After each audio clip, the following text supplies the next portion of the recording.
maybe. His nickname is Superbad. Oh, I hope we don't lose everything. I'm going to feel like a jackass. What kind of things do they do in an establishment called Silk? Pretty sure she gets a lot of comments about how effing hot she is, so she's probably tired of them. But Well, you kind of had to suspect that that's what was going on anyway. there's no reason he shouldn't have qualified. I guess he did crash kind of twice. Throwing Yes. that at the wall and seeing if it sticks. This is the Talkin Moto Podcast.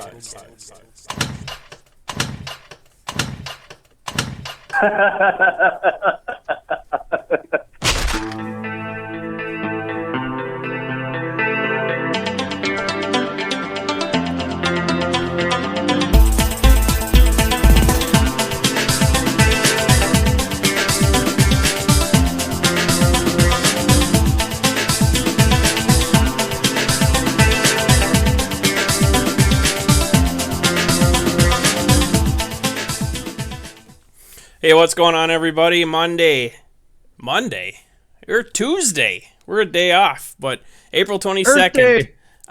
Happy Earth Day, everybody. Yeah, so we're a day off. No races this last weekend, but I think we got a little bit of talk about for the District 23 stuff. So this is the Talkin Moto Podcast, presented by Scott King Designs, and we have to thank everyone that's helping us out.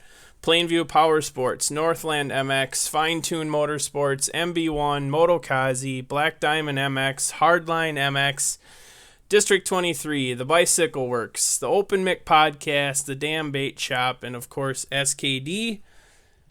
And since there's no race, and we kind of got a special show, we got the boys from the Open Mick Podcast, Chad and Andy. Welcome.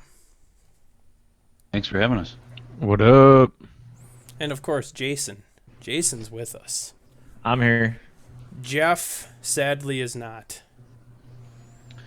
Jeff has been fired. Yep. So I tried to turn down some of the noise in the background here. Just kidding. I think I got it quiet enough, don't I? Can you still hear the humming? no, I think we're good. We're good. All right. We'll make her through somehow. But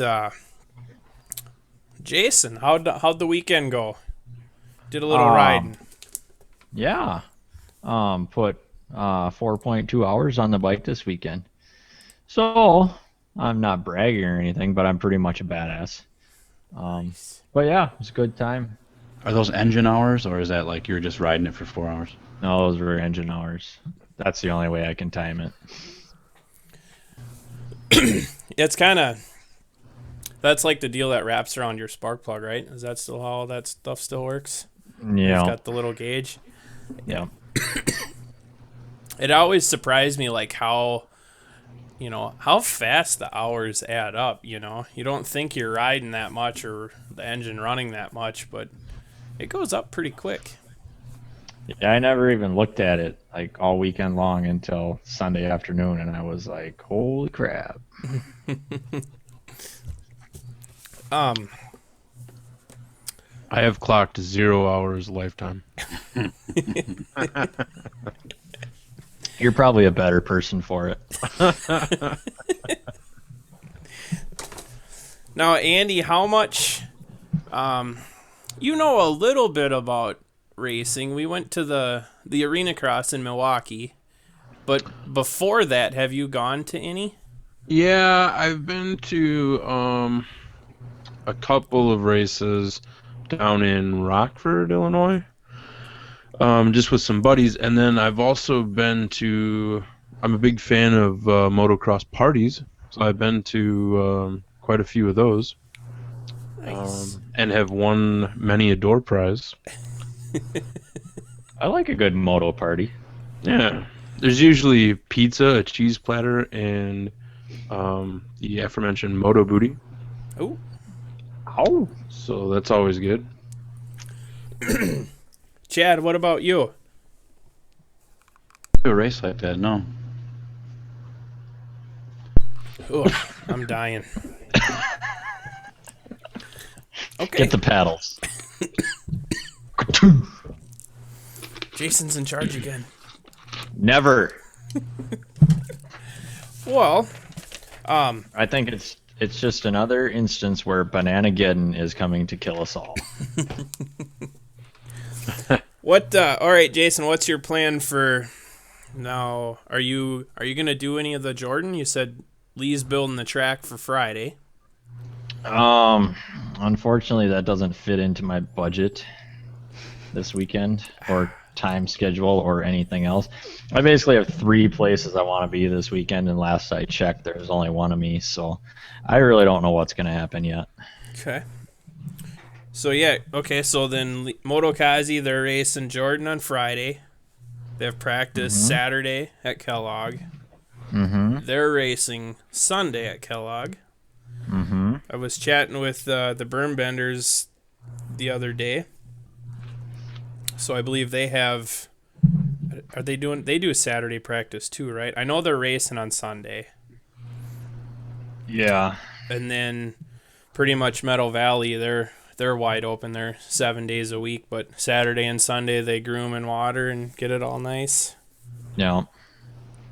So you pretty much can go riding anywhere this weekend if it don't Pretty rain. much.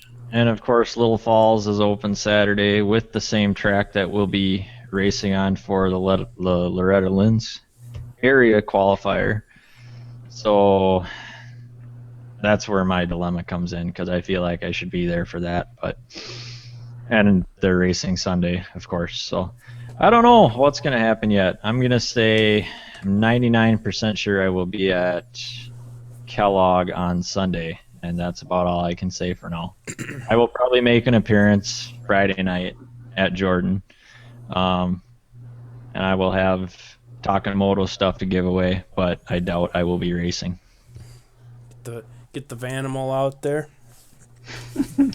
Oh yeah, we'll dig the Vanimal out. Nice. Tell me about this Vanimal.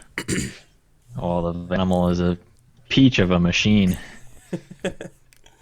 95 Chevy conversion van. Converted once more to haul dirt bikes around and look creepy. And it's got stickers on it, so you know. And it's all stickered up, so you know who's coming. So the inside of the van is not like a shag carpet, floor to ceiling? Well, Maybe, the walls and the ceiling are still carpet, but the floor is now rubber for easy cleanup. That's always good to have. Maybe Yeah, throw a couple exactly. beanbag chairs in there. Yeah, I mean, it's ready for anything. Is the spray paint on the windows dark enough that no light gets in? Damn right it is. Maybe an air mattress. I just added that feature a couple weeks ago. I spray painted the windows.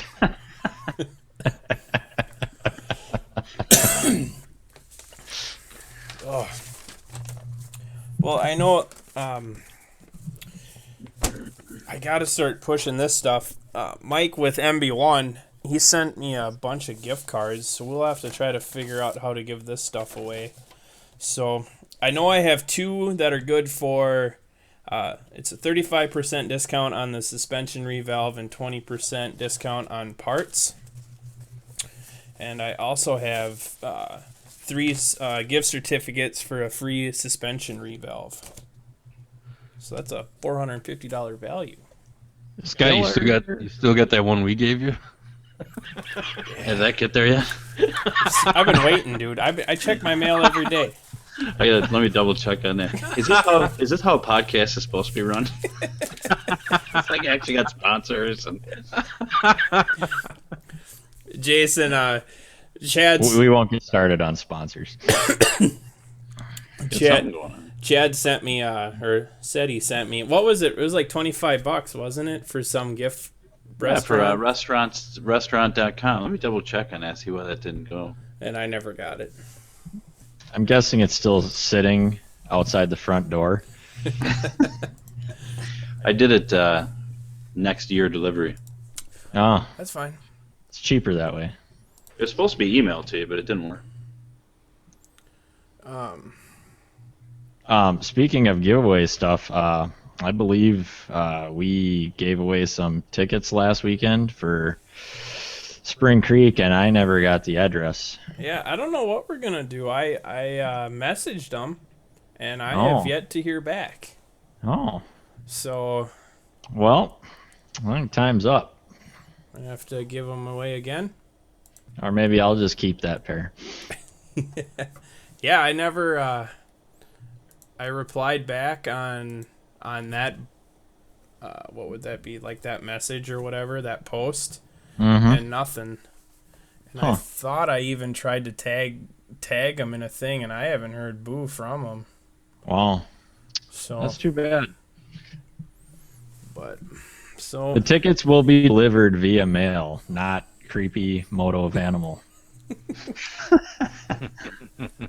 I can't afford the gas to come track you down. I can barely afford the postage to mail it to you. Is the Vanimal wrapped in anything? Rust. Oh, okay. Oxidation. oh shoot. Lambskin. He was driving an 85 sheepdog. Chicks love it. Shaggin' wagon. Oh, Jason, that would be awesome if you could do that. You know how much that would cost? The entertainment value alone of that would be worth it. I couldn't imagine the fuel mileage. Big old ears flapping.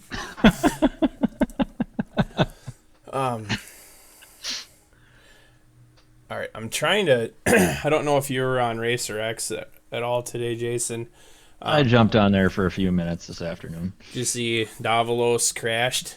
Mm-hmm. So for Chad and Andy, there's so they have the Supercross, the big bikes, the 450s. They race. There's 17 rounds, and then the little bikes, the 250s, their series is split in half. Okay. And the guy that's winning one of the 250 series, it would be the West series, right? He's West, right? Drawing a blank. I don't know. Yeah, he's West. Yes, he's West. So he's on the West Coast points leader. He must have crashed yesterday, and there's only one race left, and he crashed. And I'm guessing that he crashed, and he's not going to be able to race. Like Crash got hurt? Yeah. Yep. How long do these seasons go? Forever. Yeah. It's like a bowling season? Exactly.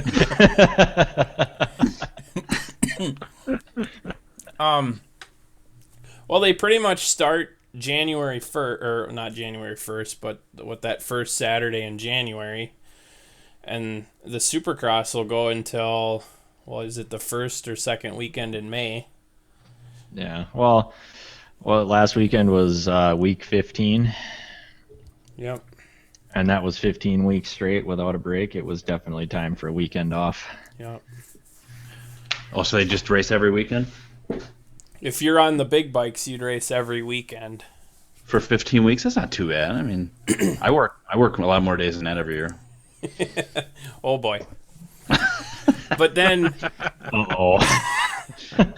Well, and that ends our... Thanks for coming on, boys.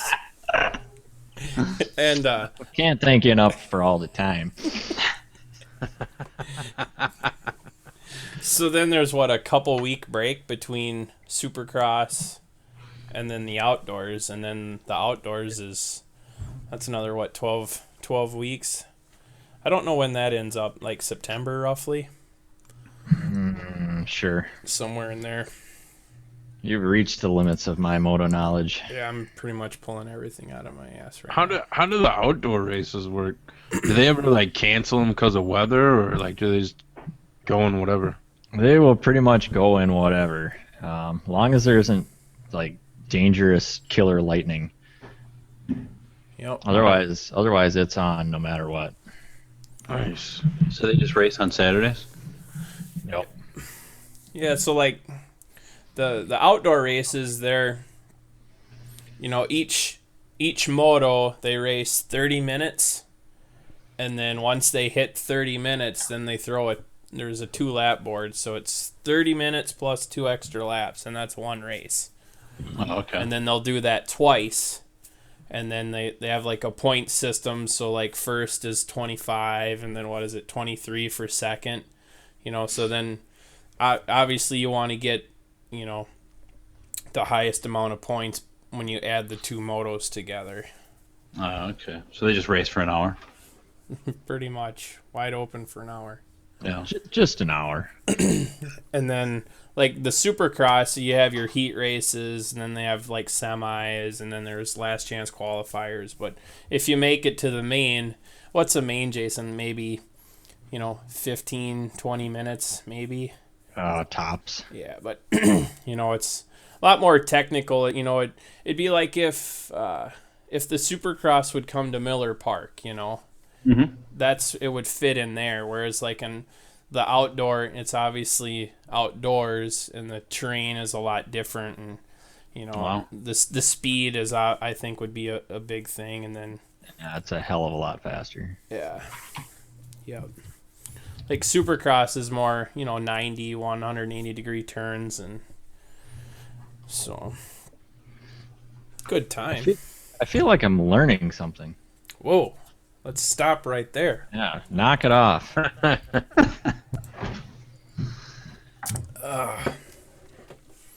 So you guys have raced before, right? Mm-hmm.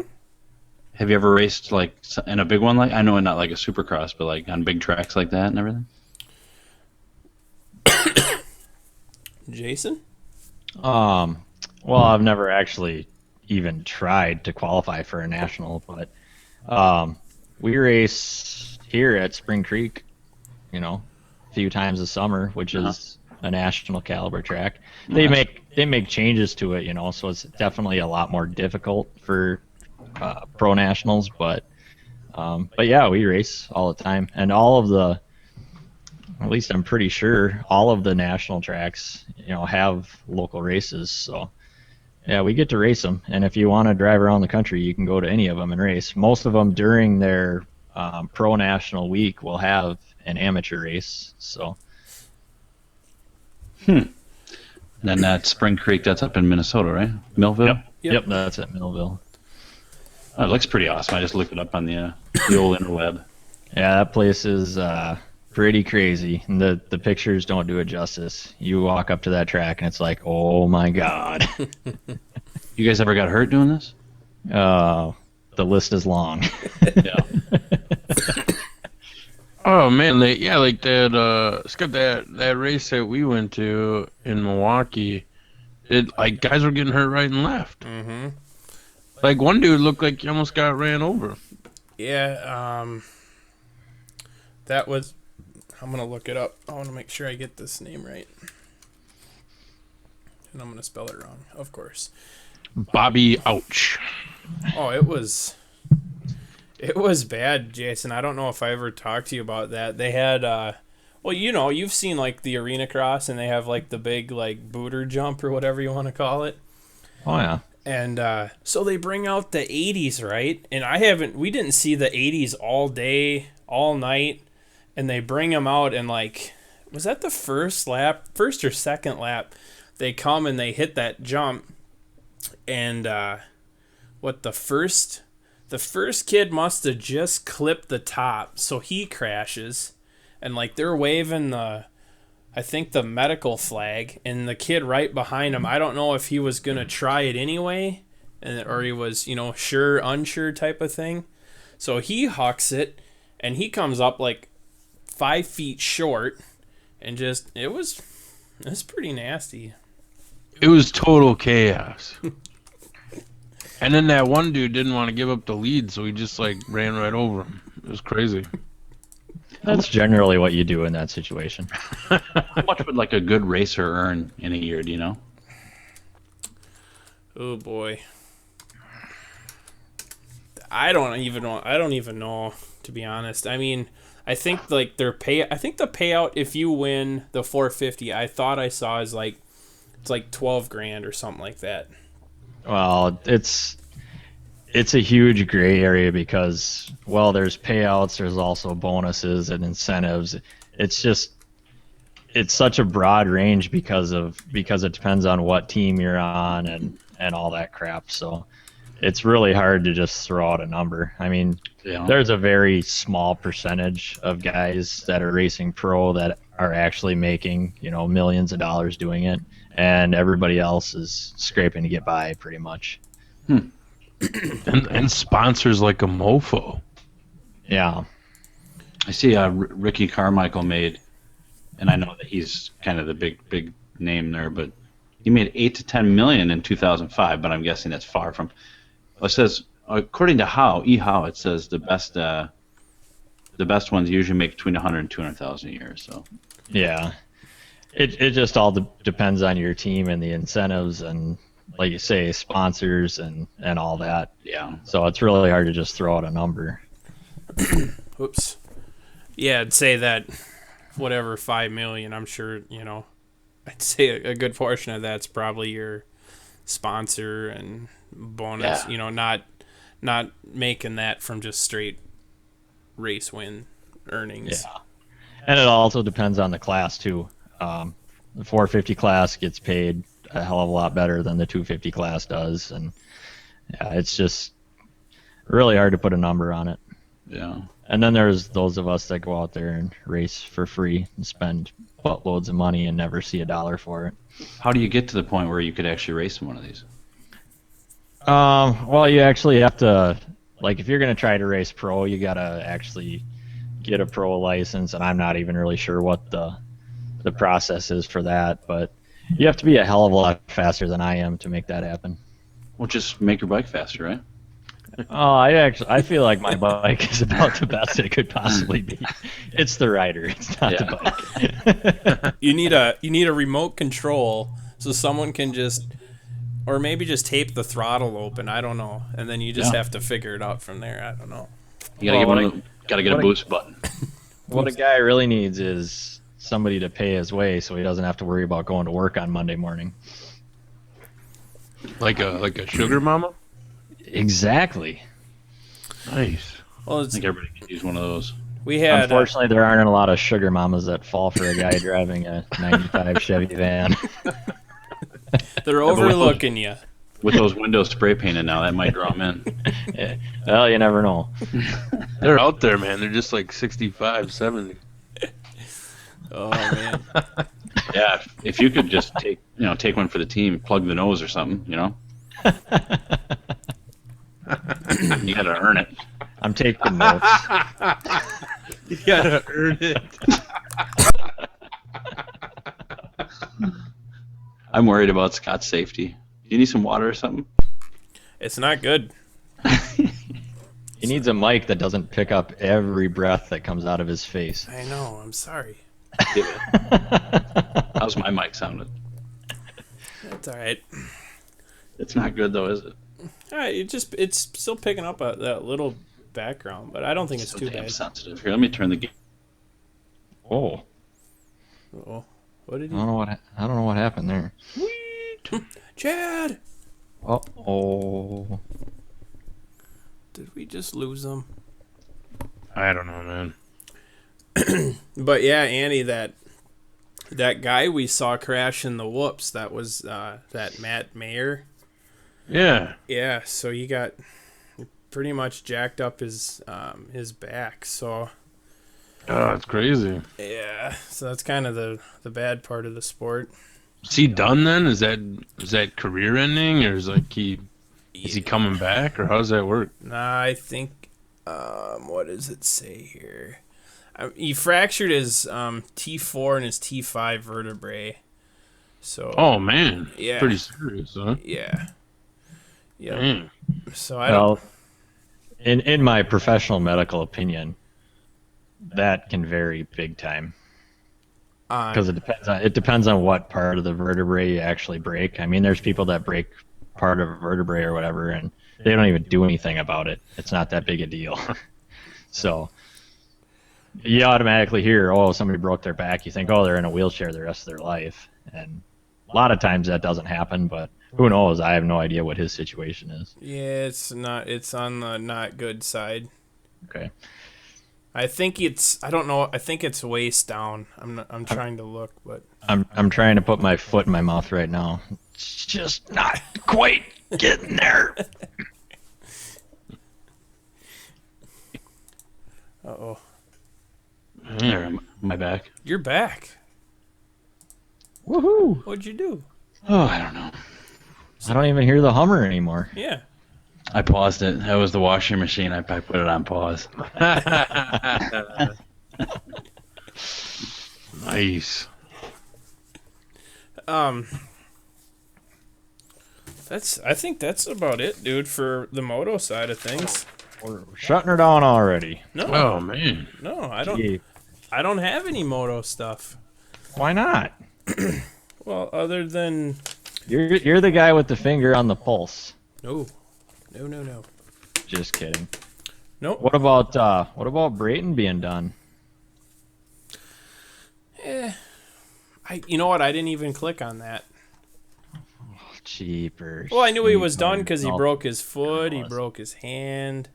Yeah, he's pretty jacked up. You don't even want to talk about Ryan Villapoto being out of outdoors? I haven't heard anything other than on the rumor mill. Do you think that's for sure? Yeah, I think it is. I think it's fine too. I mean, it's not a big surprise. Everybody, once they get to that point, it seems like that's what they're working towards. So, Do you think it is he just doesn't want to, or what I heard was he has like a knee or something he's getting? yeah, fixed. he's got to go back and have his knee fixed up again, which may or may not be true, but who cares? The guy can get away with whatever he wants, so why wouldn't he do it? Yeah, the guy we're talking about, guys. I don't think it's wrong to say, like, he's pretty much a couple notches, I think, above everybody else. So he's won the Or 10. the Supercross series. There's 2 races left, and he has a 50-point lead. So essentially, he could not show up, and as long as Stewart didn't win out, he would He has to finish 18th this weekend to win the championship. show it up. Yeah. Oh man. Yeah. With 2 weeks to go. So, but like, especially last summer when I watched him ride, it's like, I don't hate the guy, but like, it's just, I do. he does it so much better. And, you can't help but like watch him and be like, man, it is impressive, but Hate's a strong word, and it's not strong enough. Do you just hate him because of how good he is, or? That's part of it. The other part is he has no soul. I have that on good authority. No, that's not unusual. I know, like and I know it's not the same thing, but like in NASCAR, I hear a lot of people hate Jimmy Johnson, but it seems like I also hear that he wins constantly. Yeah. Is It's I think it's natural for people to hate anybody that wins too much. Are you player hating? Yes. Oh, okay, good. And I'm not afraid to admit it. Oh man. uh-oh. Hang on. Jess said she can't hear us. We're going down this road again. I blame myself. Oh, it's not your fault. No, No, it's mine. Sorry, guys. I'll log off.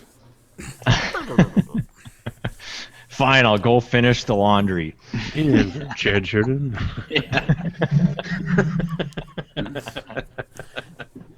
I gave your guest on the after show a thumbs up. The T Breezy.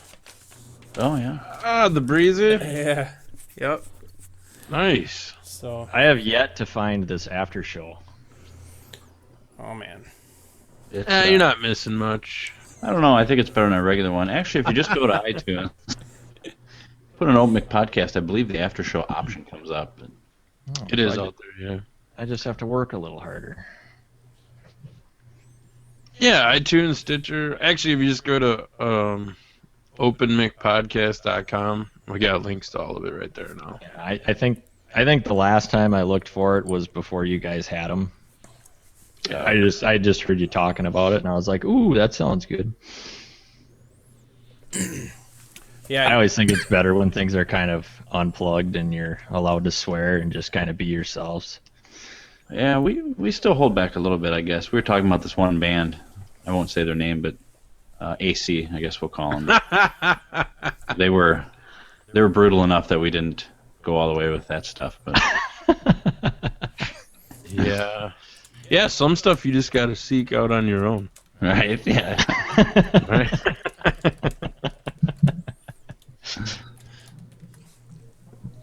So yeah. how's that stuff going in Madison then? Yeah, I mean it's going pretty good. I mean we got the new feed up and everything, and new episodes are going out every Thursday. So we actually got a schedule going on, so that's always good, right? Yeah. And yeah, I'd see it's on the littlepodcast.com network. So there's a lot of different funny shows on there, and they actually have a studio, which I like. Although we don't record there. Unfortunately, it's 45 minutes away, but yeah. Yeah, but if we're ever over there, we can use the studio. Yeah. And it's pretty cool. And we were actually on a couple of their shows, but you don't want to listen to those. Yeah. What happened was they got a little graphic. Now we know what they're going to say about us. No. Don't. We were on it, but don't listen to it. Those guys suck. How they got sponsors, I have no idea. Bastards. We bribe them with candy. You guys sounded all professional. Like we start ours and we get done and we're like, all right, thanks for listening. And we go off and we're like, oh, we forgot to mention onit.com. Yeah. Yeah, we rarely mention our sponsors. We're not very good about that. But... I was laughing. Because that was today when so Chad did an April Fool's joke that he was leaving the podcast. Mm-hmm. And then and Scott just started writing SKD. Oh, that was funny. A lot of people wrote stuff on there about how it was about time and that they're cutting the weight and all that. And who was it that was like, T Breezy, who was on our guest. He was like, you know what? He's like, people are gonna say bad things. They're gonna. I'm like, no. It was all in good fun. No big deal. That was pretty funny. That was a pretty good April Fool's Day prank, though. I was surprised how many people believed it, because I wrote that I was leaving the show, and Andy was going to have the show was going to turn into Beard Talk, where it would be him, and then he would do a ventriloquist act with his beard. And a lot of people believed it. The second I wrote it, my Facebook just started blowing up. People sending me private messages like, "Is this real? Is this true?"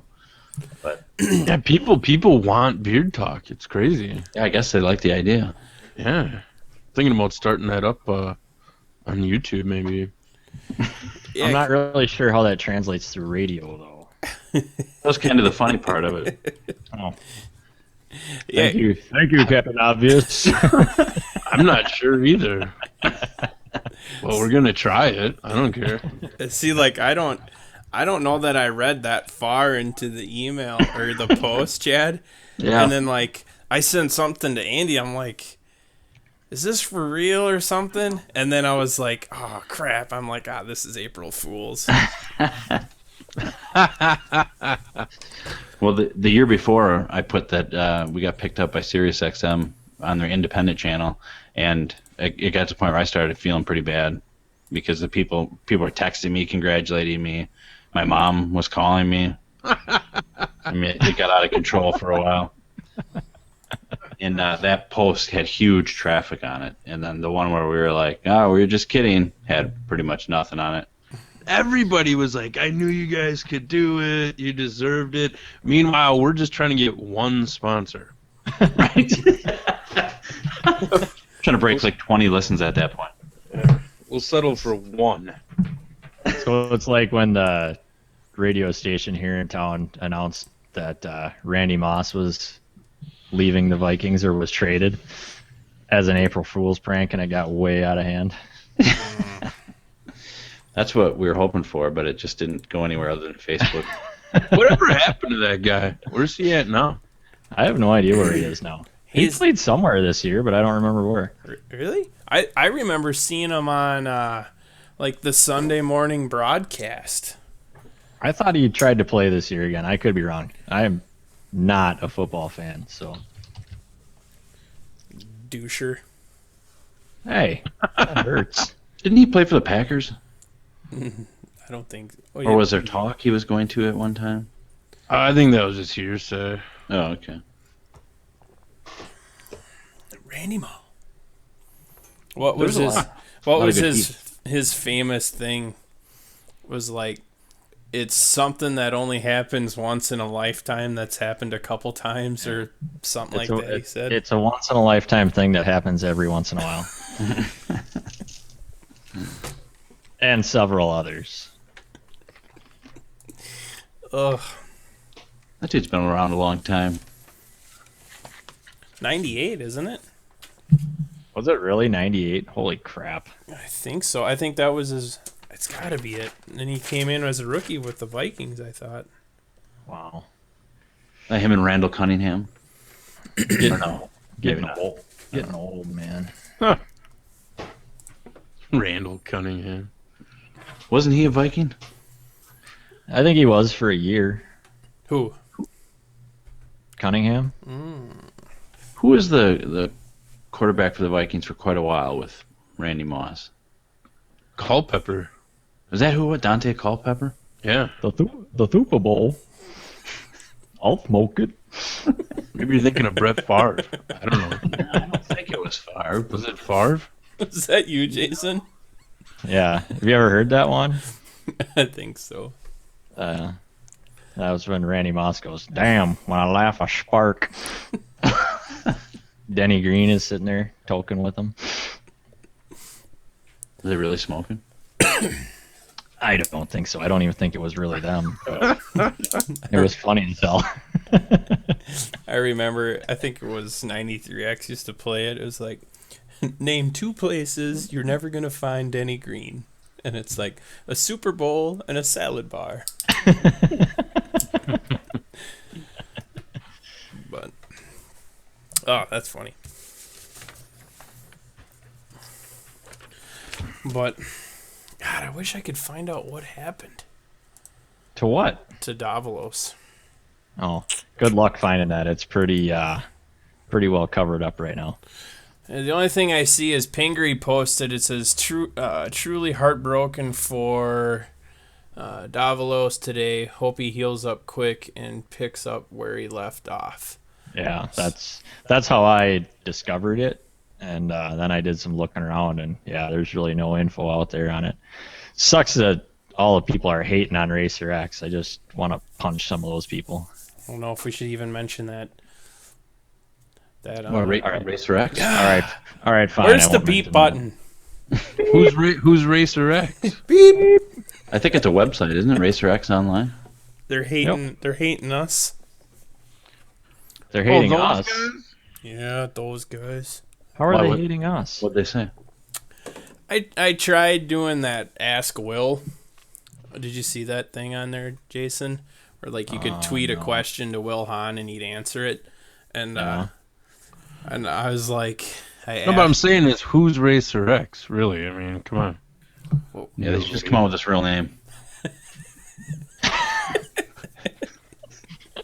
Racer Jerk. He's Malcolm's cousin.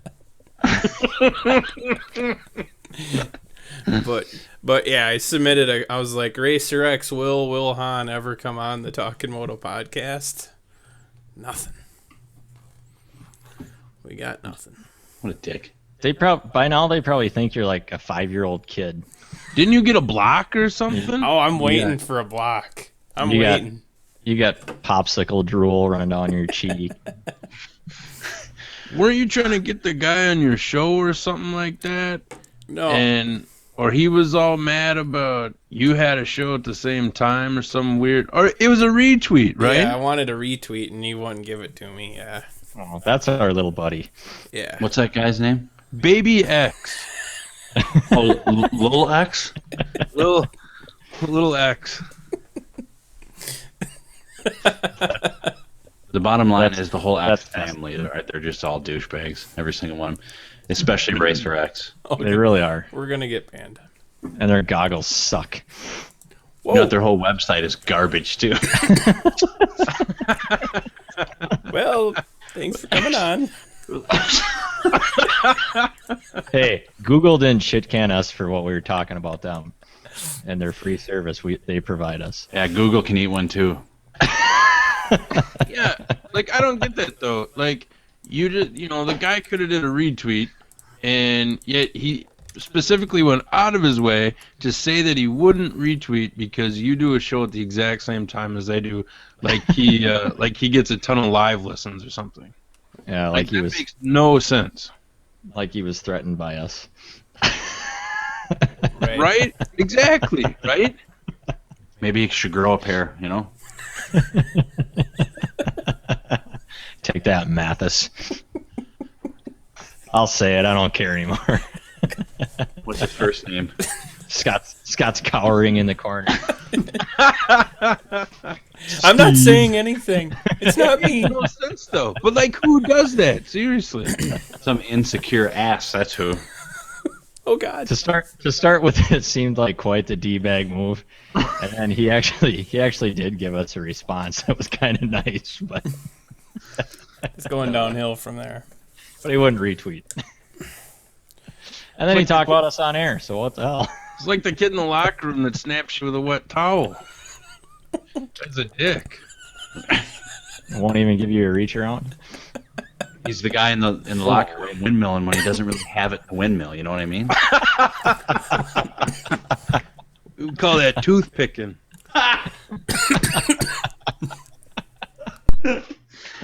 Mushroom stamping. I don't know. He sounds like a nice guy. Some guys, all they can do is pull off the light switch. Right. He's always been known as a grower, not a shower. I'd hang out with them. Let's do shots. I don't care. Hang on. Caleb sent me a link for Transworld. And it just said, while at Milestone MX Park earlier today, we heard Monster Pro Circuit Kawasaki rider Martin Davalos suffered a violent crash while practicing with the team. We reached out to a source close to the team who confirmed that the incident occurred and Davalos was taken to a nearby hospital for possible ankle injuries. And as of 3 p.m., was still there. We will update the story as more details come light. Oh, man. Dang it. Nothing new there. So thanks to Caleb in the chat room for sending the link.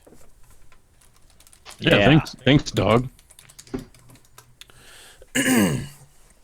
But now you guys don't have the chat room anymore, or it is there? It's there. I forget to open it up a lot, though. But nobody goes into it. Well, yeah, see, we have, during the live show, there's like a chat room, and then some people just hit us up on the Twitter, or some people just hit us up on Talk To, because you can do a live chat right from our website.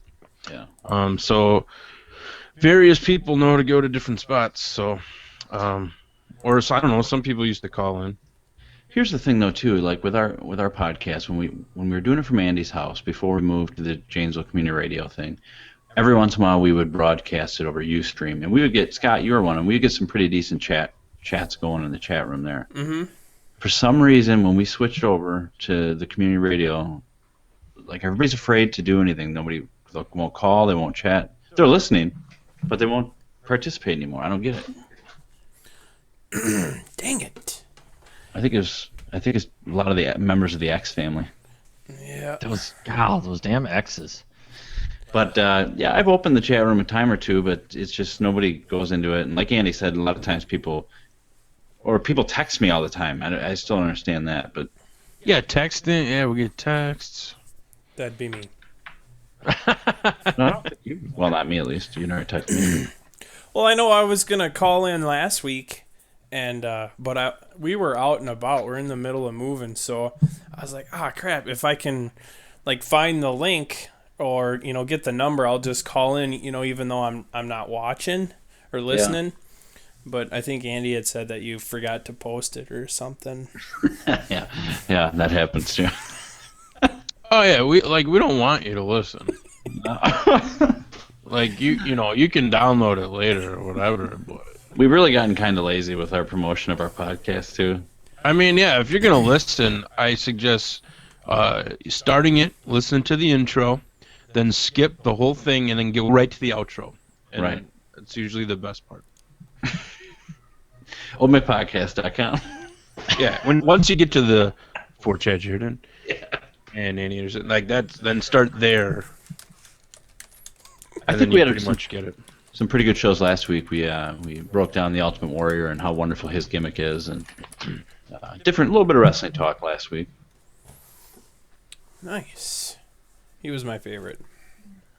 He was mine too.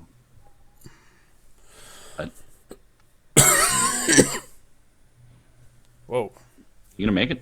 Wow. It's not good, man. Oh Wow. man. You should cut back to like 1 carton a day. I know, it's... You stop huffing paint. Oh, I was talking about milk. What are you guys talking about?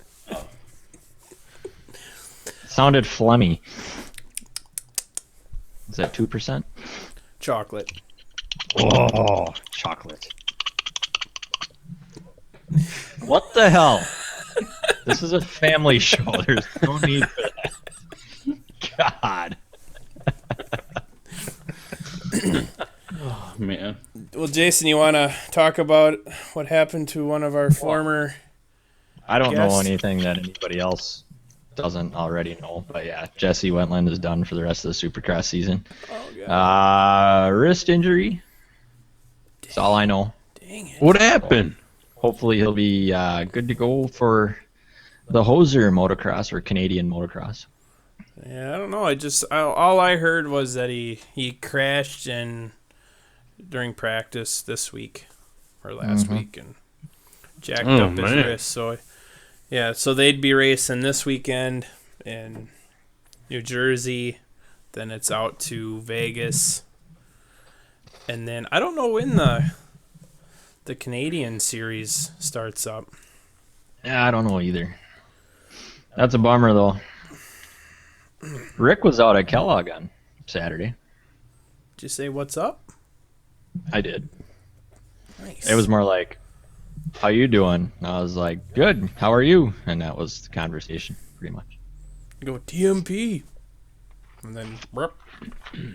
Well, I was sitting out in the driveway on my bike as he came rolling in, and that was pretty much all we talked. So good to see him though, making appearances, riding good. He's trying for Loretta's too, right? I talked to him a little bit about that the last time I saw him, and he's not real sure how serious he's taking it, but who knows? So Jason and Andy, with this Loretta's that we're talking about, I think I'm gonna get this backwards. You have your area qualifier, and you have to. If everyone signs up, Jason, for the Loretta's, what do they take? Do you know the top? I believe, and I'm probably way wrong because it's been a long time since I looked at the rules. You'd think I'd know this stuff considering I'm trying to qualify, but I believe area qualifiers are top 9. Okay. So you'll race your area, and then depending on the area that you're in, then you'll have a regional. And I have this fancy machine in front of me that can tell me all this stuff if I find it. Sweet. So then you'll race your area, you race your regional, and if you finish, high enough up, then you qualify for this Loretta Linz, which is the largest amateur national race of the year. So like some of the A guys, they'll race Lorettas. A is like the top class, like all your fast guys. So then after Lorettas, if they make that jump to the pros, then that's it for their amateur, and then a lot of guys will debut at the next outdoor national with the big boys. The big Pretty boys. awesome.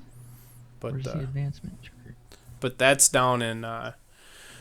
Well, I know there's an area which Jason was talking about earlier. That's it's Little Falls, right, Jason? Yeah. So that's the area. The regional, that's the one that's out in Wisconsin, right? That's Tigerton. For our region, no. Tigerton is an area qualifier. Little Falls is also an area qualifier. Each of those you qualify for Mount Carroll, Illinois. Okay. So Tigerton's in 2 weeks, man. Actually, less than 2 weeks. Oh, crap, I got work to do. I gotta go. Jason's out of here. I got a question for you guys. So, now, because I've been to a couple of these races and stuff, and they're always making a big deal about, I don't know, are they monster girls that hold up the cards and stuff during the race? And then they'll have them out sitting at a table, like signing autographs or whatever. People are getting in line. Are these real people? Like, do they have profiles somewhere on the official website, or do we know their names? Like, do we know who they are? Or are they just? Oh man. I guess I don't really know that. You know what I'm saying? Because it was kind of like that in UFC for a while, right? They had all these ring girls, and then all of a sudden one day they were like, oh, here's and all of a sudden Ariani, right? So everybody knows who that is, and she has her own action figure or whatever. And then you're like, oh, she has a name. All right, I can identify. And then she has a profile on their website and stuff like that. Is motocross the same way? Do they have the standout monster girl that everybody talks about? Or are they just kind of a dime a dozen? They have Miss Supercross, Miss Diana Dahlgren, Jeff's girlfriend. Andy, go to dirtshark.com. Don't punch monster girls into Google and expect a decent website. What did you say? Dirt sharks? Dirt Shark. No S. Okay. And then they call them sharklets. Sharklets, huh? Here you go. If you go on monsterenergy.com under Monster Girls, they have profiles for all of them. You mean they do have names? I'm going to go ahead and guess that maybe these aren't their real names. Yeah, do they have Twitter accounts or you know? You know what? I guess I don't know other than Diana Dahlgren's one. I don't know that the rest of them do or don't. Well, I'm sure they do. It's just a matter of finding them. Ooh, Italian girl. Hey. Where'd you find this on Monster site? Was it on the roster? Yeah. Yeah. Yep. Third one in. Oh, okay. Whoa.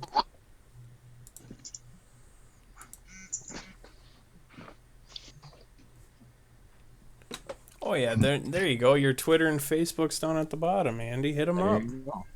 Oh, look at that. They got hometown, height, measurements. Nice. Address, they got social security number. Favorite monster drink. There's a scratch and sniff on this one. Yeah. Oh, first job. Nice. Wow, first job. It just says hand. It's crazy. Wow. She's Lovely Carissa, everyone. says here she's a goer. Oh, they do have Facebook and Twitter. Okay, cool. All right. I just wanted to know because, you just go and you hear about monster girls all the time, but you don't know if they're actually real people, They have feelings. I'm going to have to start a monster list on Twitter now. Nice. Scott, did you see Jeff's pic on Facebook? Yeah, check it out. Oh, I thought you'd like that. nice. That looks pretty good Yeah. for the first ever complete kit, huh? Yeah, I think it's pretty decent. I want mine. Damn it. Is Nick going to New York or New Jersey or whatever? I have no idea.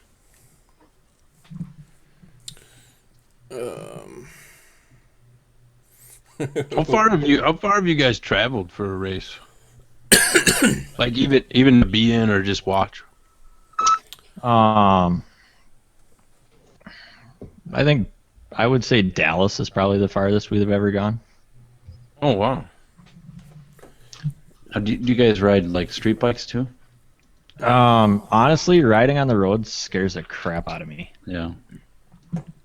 I used to. I had a couple of Rockets and a couple of Cruisers, and I don't know. At least when you're riding on a track, everybody's going the same way, Mm-hmm. and you don't have vehicles that weigh 20 times what you do or more. Yeah, no kidding. At least you have somewhat of an idea what people are doing, right? Yeah. The first Rocket I ever bought, I actually bought from Jeff, our co-host, and took it home that night. I hadn't even paid him for it yet. I let my brother ride it. He took it, crashed it, destroyed it, and then I had to go pay Jeff for it the next day. Oh, ouch. So that left kind of a sour taste in my mouth. Ryan crashed it. Yep.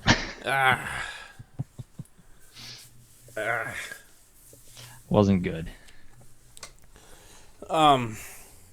Shoot, I guess I don't know if we should bring it up or not. Andy was telling me, Chad, there was a kind of a not so good situation down your way on Sunday. Yeah, that's why I asked, because one of the guys, there was two motorcycle riders got killed by a car that crossed the center line. Ugh. And one of the guys was a guy I knew, and I had talked to him about riding motorcycles before, because I was curious if he ever fell off. I'm always curious if people have fallen off their street bikes. He was a dirt bike rider, but he made the comment, it's kind of similar to what you just said, that he's as careful as he can be on the street because but you can only be so careful because of what could happen, and unfortunately that did happen to him. But he was a dirt bike rider, just like you guys. Well, that's because, Andy, we were kind of farting around with this last night, and I had two friends in common. It was you and Ryan. Mm-hmm. And I've been kind of, lately, it's like, I just been trying to, I don't know, I guess I call it Facebook horn. Anyone that's like, if I scroll over their picture and it's anything moto related, I'll send them a friend request. And so yeah, that's as I was talking to Andy about it, then I saw it. So Yeah, it's too bad. I was telling him about your podcast. I was just at a bachelor party with him a couple of weeks ago, but shitty. Oh, yeah, wow. yeah, it's a shame. Did they find that truck yet? No, not yet. Yeah, it's no good. Yeah, that's the nice. Like on Sunday, I was just telling Amber, I'm like, man, it'd be kind of nice to have it was what 70, 75 degrees on Sunday. Mm-hmm. It's like, man, it'd be nice just to go out and just kind of unwind on the bike, but yeah, it's like you gotta kind of ride defensive, and always be paying attention to everybody else. And Yeah, it was kind of a freak accident too. One of those where I think even if he was in a car, he may have not have done too well in the outcome. But right. what do you do? Yeah. How can we post this so you guys can see it? What we're talking about, Jeff, the other co-host, we designed up a set of graphics. This was a couple weeks ago we did this, Jason. Mm-hmm. And he finally got it all stickered up on his bike, and it looks pretty sharp.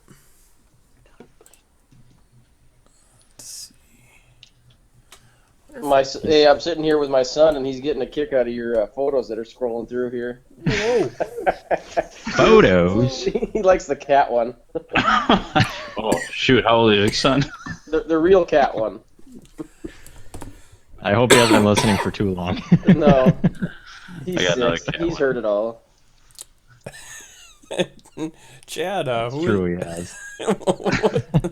Oh, that's what he was looking at? Oh, I get it. No, I had a little one of a kitten. I'll put it back up. Meow. It's a baby kitty. That's See, not one the there. one that I saw. Oh, Whoa. That's not the one I just saw either. He knows how to read, too. that's great. That's what I'm like. How old is he? He's working on the reading part. Dude, Jeff, those look pretty sharp, man. Yeah, I'm really happy with them. I don't know, man. They're awesome. It's nice to finally have my own stuff on the bike rather than riding someone else's. So it's going to go on Craigslist, what, next week? Because that's what you usually do. Whoa. I don't think I'm going to sell it for a while. I think I'm going to rock it for this year at least. It looks fast just sitting there. Oh, I like the stand combo too. Everything looks good. It looks, it looks sharp. And then I got some new straps today too. I'm feeling like a new man. Let's see. What are we seeing? We gotta make this sound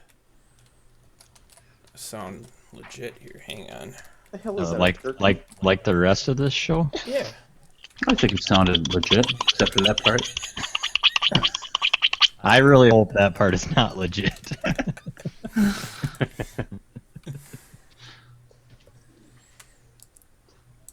All right, I stirred the pot. I sent Nick a text asking where mine are.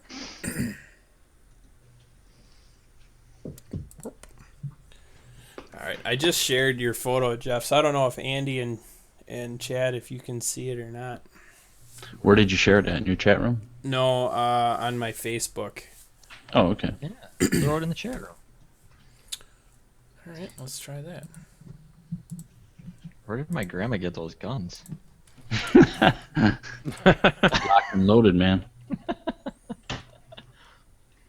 How would that work? Just to copy the link, or can we actually post a photo in there? I thought you could actually post a photo. I'm pretty sure if that lady shot those two guns, her arms would be broken.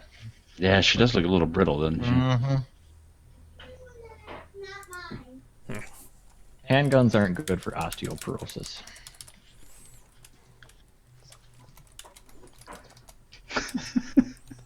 Uh-oh. What was that? What? What was what?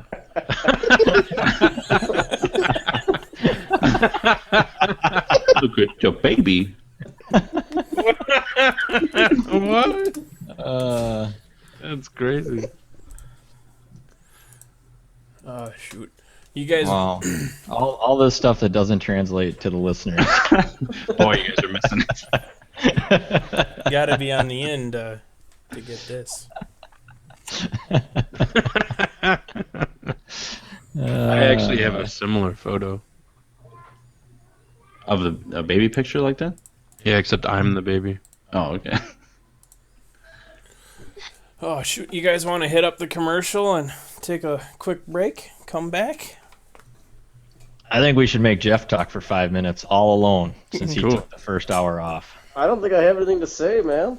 Aw, Oh, come on, shoot I'll do on. a 5-minute commercial on my house since I just put that up for sale today. there you go. You can be the talking house. Shoot on Racer X. And the whole X family. All right, boys. I'll hit the button. We got 3.5 minutes. His slogan is "I eat the D." All right, here we go.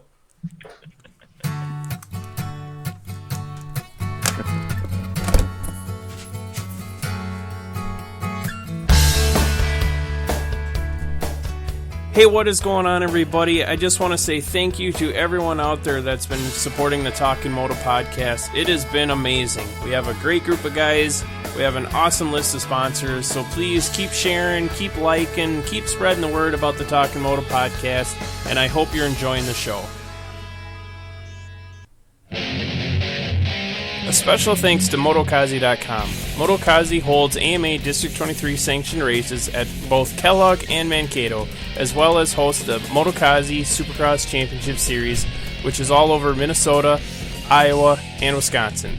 They also have organized practice at Kellogg, Jordan, and at Mankato, as well as offer race schools so you can get all tuned in on all your riding techniques. Make sure to check out Motokazi.com for more details.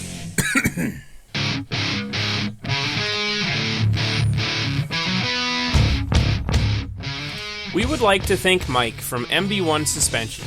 Based out of Corona, California, they offer suspension, engine, and coating services.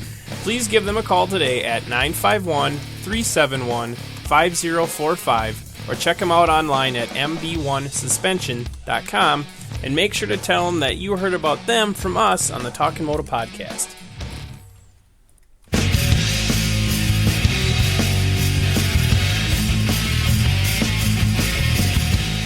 Hey, we got Andy and Chad from the Open Mick. It's a weekly comedy podcast, and they talk about anything and everything, and they usually do. I've been on the podcast a few times, and it is a good time for sure. It's Friday nights, 8 p.m. Central. It's available on iTunes, SoundCloud, Stitcher. There's more information available online at theopenmickpodcast.com.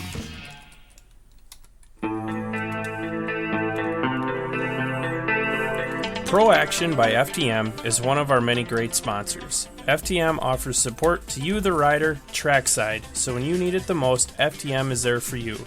Not only do they offer great suspension work, but they also have many other great bike parts and accessories to help you out on the track.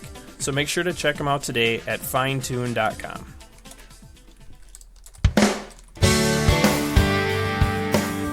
The Talkin Moto Podcast is proud to announce that they've teamed up with Plainview Powersports. Plainview Powersports is your Kawasaki motorcycle, ATV, and side-by-side headquarters. Located in Plainview, Minnesota, you can reach them at 507-534-3520 or check them out online at plainview-powersports.com.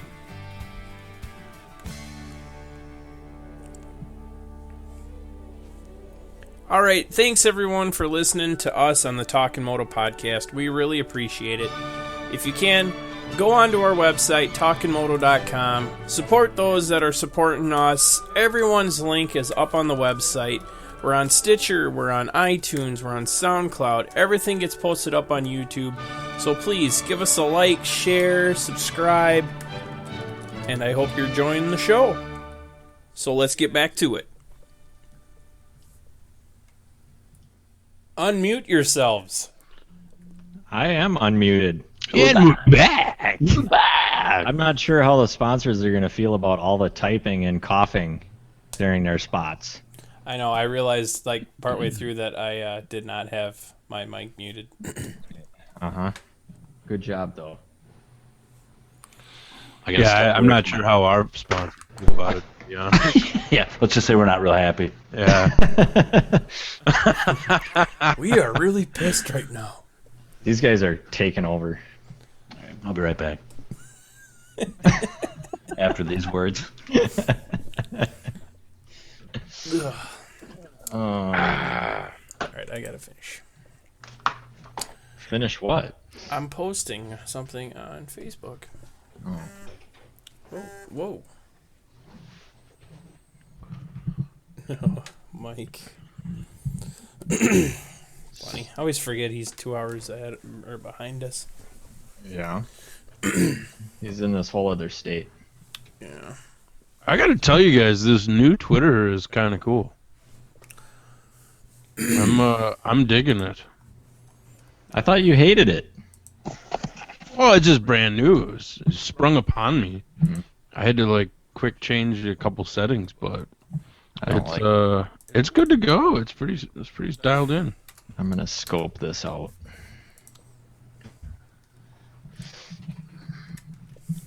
It took a while.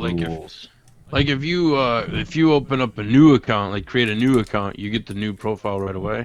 But like I've been waiting for a while, so. But yeah, it was like right before I dialed into the show here. Like it was like, oh, you have new Twitter. And I was like, oh, thanks. That's interesting. I'm stuck on the old one. It tells me that my profile picture sucks. F you, Twitter. Have to click on the me? Oh, there it is. I have to click on the U. Turn it on. Did Jeff ditch us again?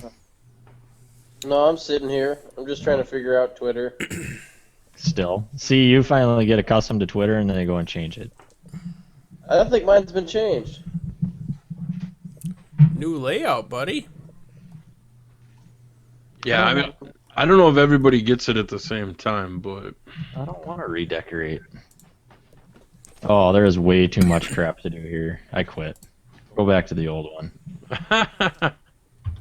See, like, here's my, like, how do I get back to, let's go home. Oh, so it's just on your me part, right? You click on home and it goes back to the normal layout, right?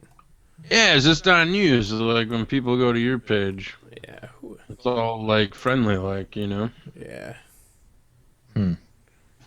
Oh, yeah, then it is just like Facebook. You can put a different background. I never click on that part anyway. My new profile is live. And then you can, if you got a tweet that you really like, you can pin it to the top of your homepage. Like you can. I didn't know what that meant. Somebody started talking about pinning it. My mind went right into the gutter.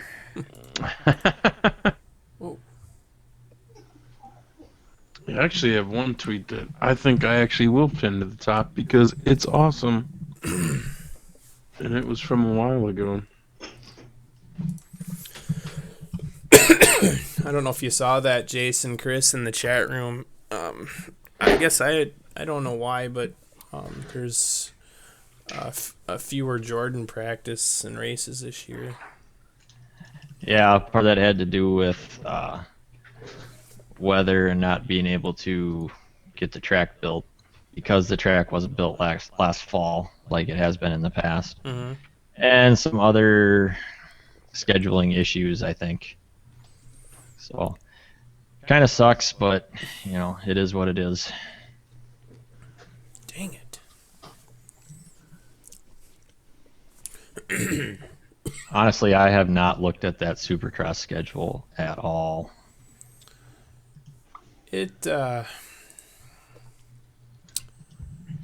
Well, it gets busy again. He kind of does that torturous thing in the middle.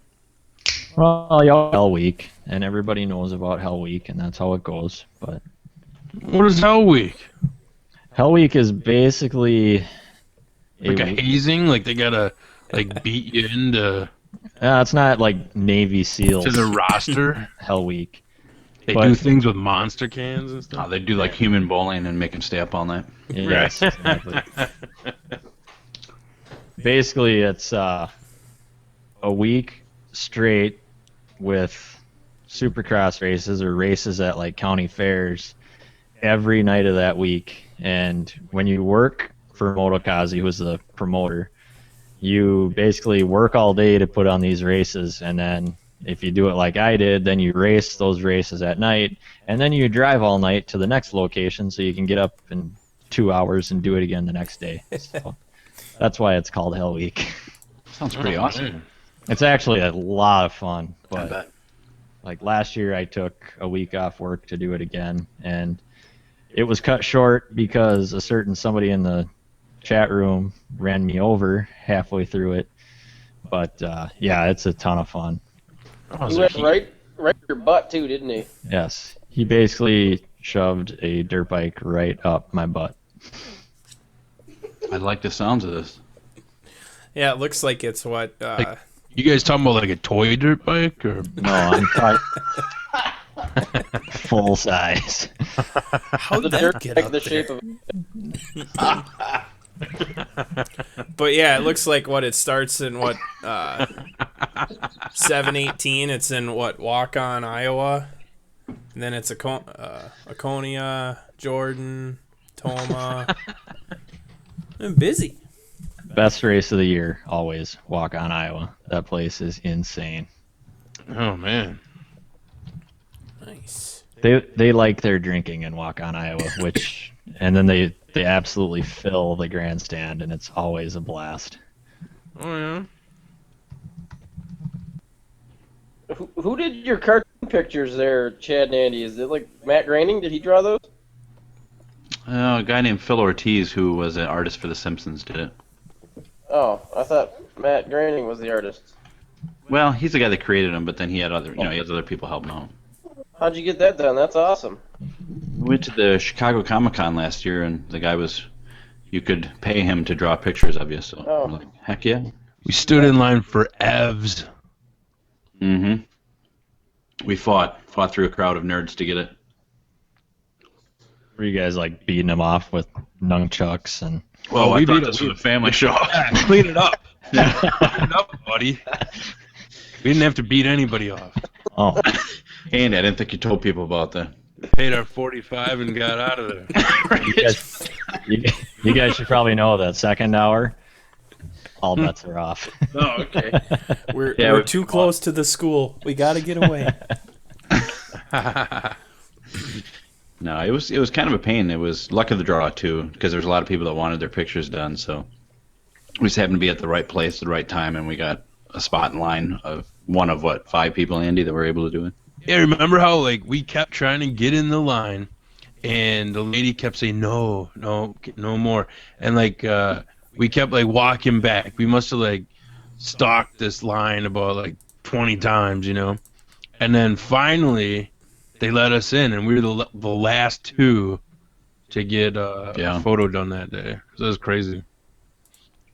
Wasn't there someone else that was like a famous person that were they signing autographs, but like no one was going to their line?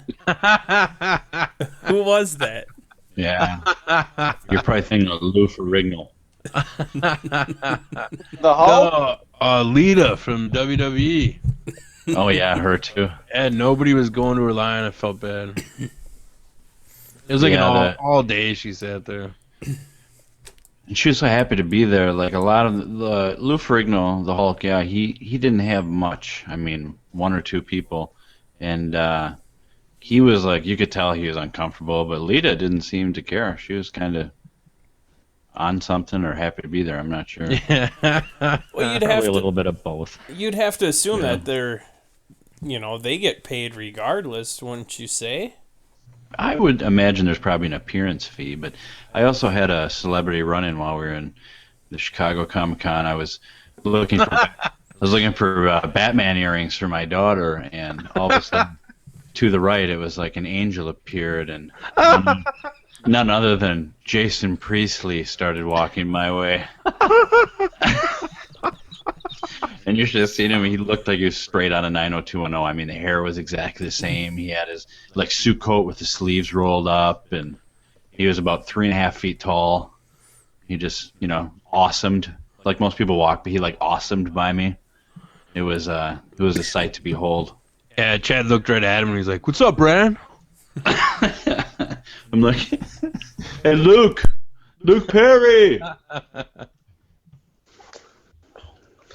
Good times. Yeah. Ugh. Jeff, what's the skinny on your house? What do you mean, man? We're moving. I don't know. Do you know For sale. where are you moving to? Oh yeah, we don't have a plan. Just trying to Yeah, sell. but what's the skinny on it, man? Probably gonna move into my motorhome and become those people called nomads.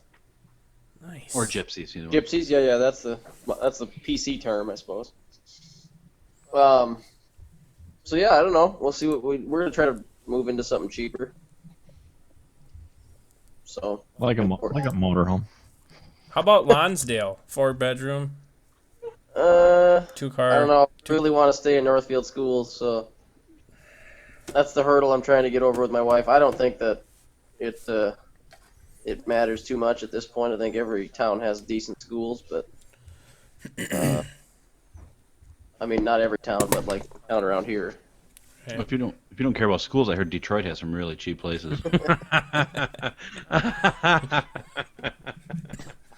It's a long commute. Dude, you live like a king over there. Yeah. Just don't leave your house. That's what the guns are for. Have you guys been watching? Have you watched this Gypsy show? Gypsy Wedding? No. Oh, I have. Oh, dude. My new favorite guy on there is Crazy Swayze now. Oh, I haven't seen that guy. Oh, dude. Oh, man. Dude's a madman. He thinks he looks like Patrick Swayze. Let's just put it that way. Yeah. Meanwhile, looks nothing like him. So if I looked up Crazy Swayze, I would be able to see this dude. Oh, yeah. Crazy Swayze. I watched it, and there was a gypsy guy trying to be a MMA fighter, and he was trained, and he had his uncle that would sit there and drink beer and smoke cigarettes training him. And basically, he would just sit there and yell at him and be like, keep doing push-ups. You don't want to... They have a name for their gypsies, but I don't remember what it's called. You don't want these normal people beating a gypsy. And the guy was like, I thought he had a good shot, but he just got his butt kicked in every match he was in. What is a gypsy? Is a gypsy just an idiot? I mean, what are they? Are they like, I think an idiot pretty well describes it. I mean, is it a religion? I think it's just a way of life, the way these people live. It's a fancy way of saying bum, pretty much. It's white trash, really. Yeah, it's like those the dudes that they do like for work. They tar a lot of driveways and stuff like that. Like that's their main income. And then the ladies basically they stay home and clean with bleach. They have to clean with bleach. It's very important. Yeah. And then they My have. wife's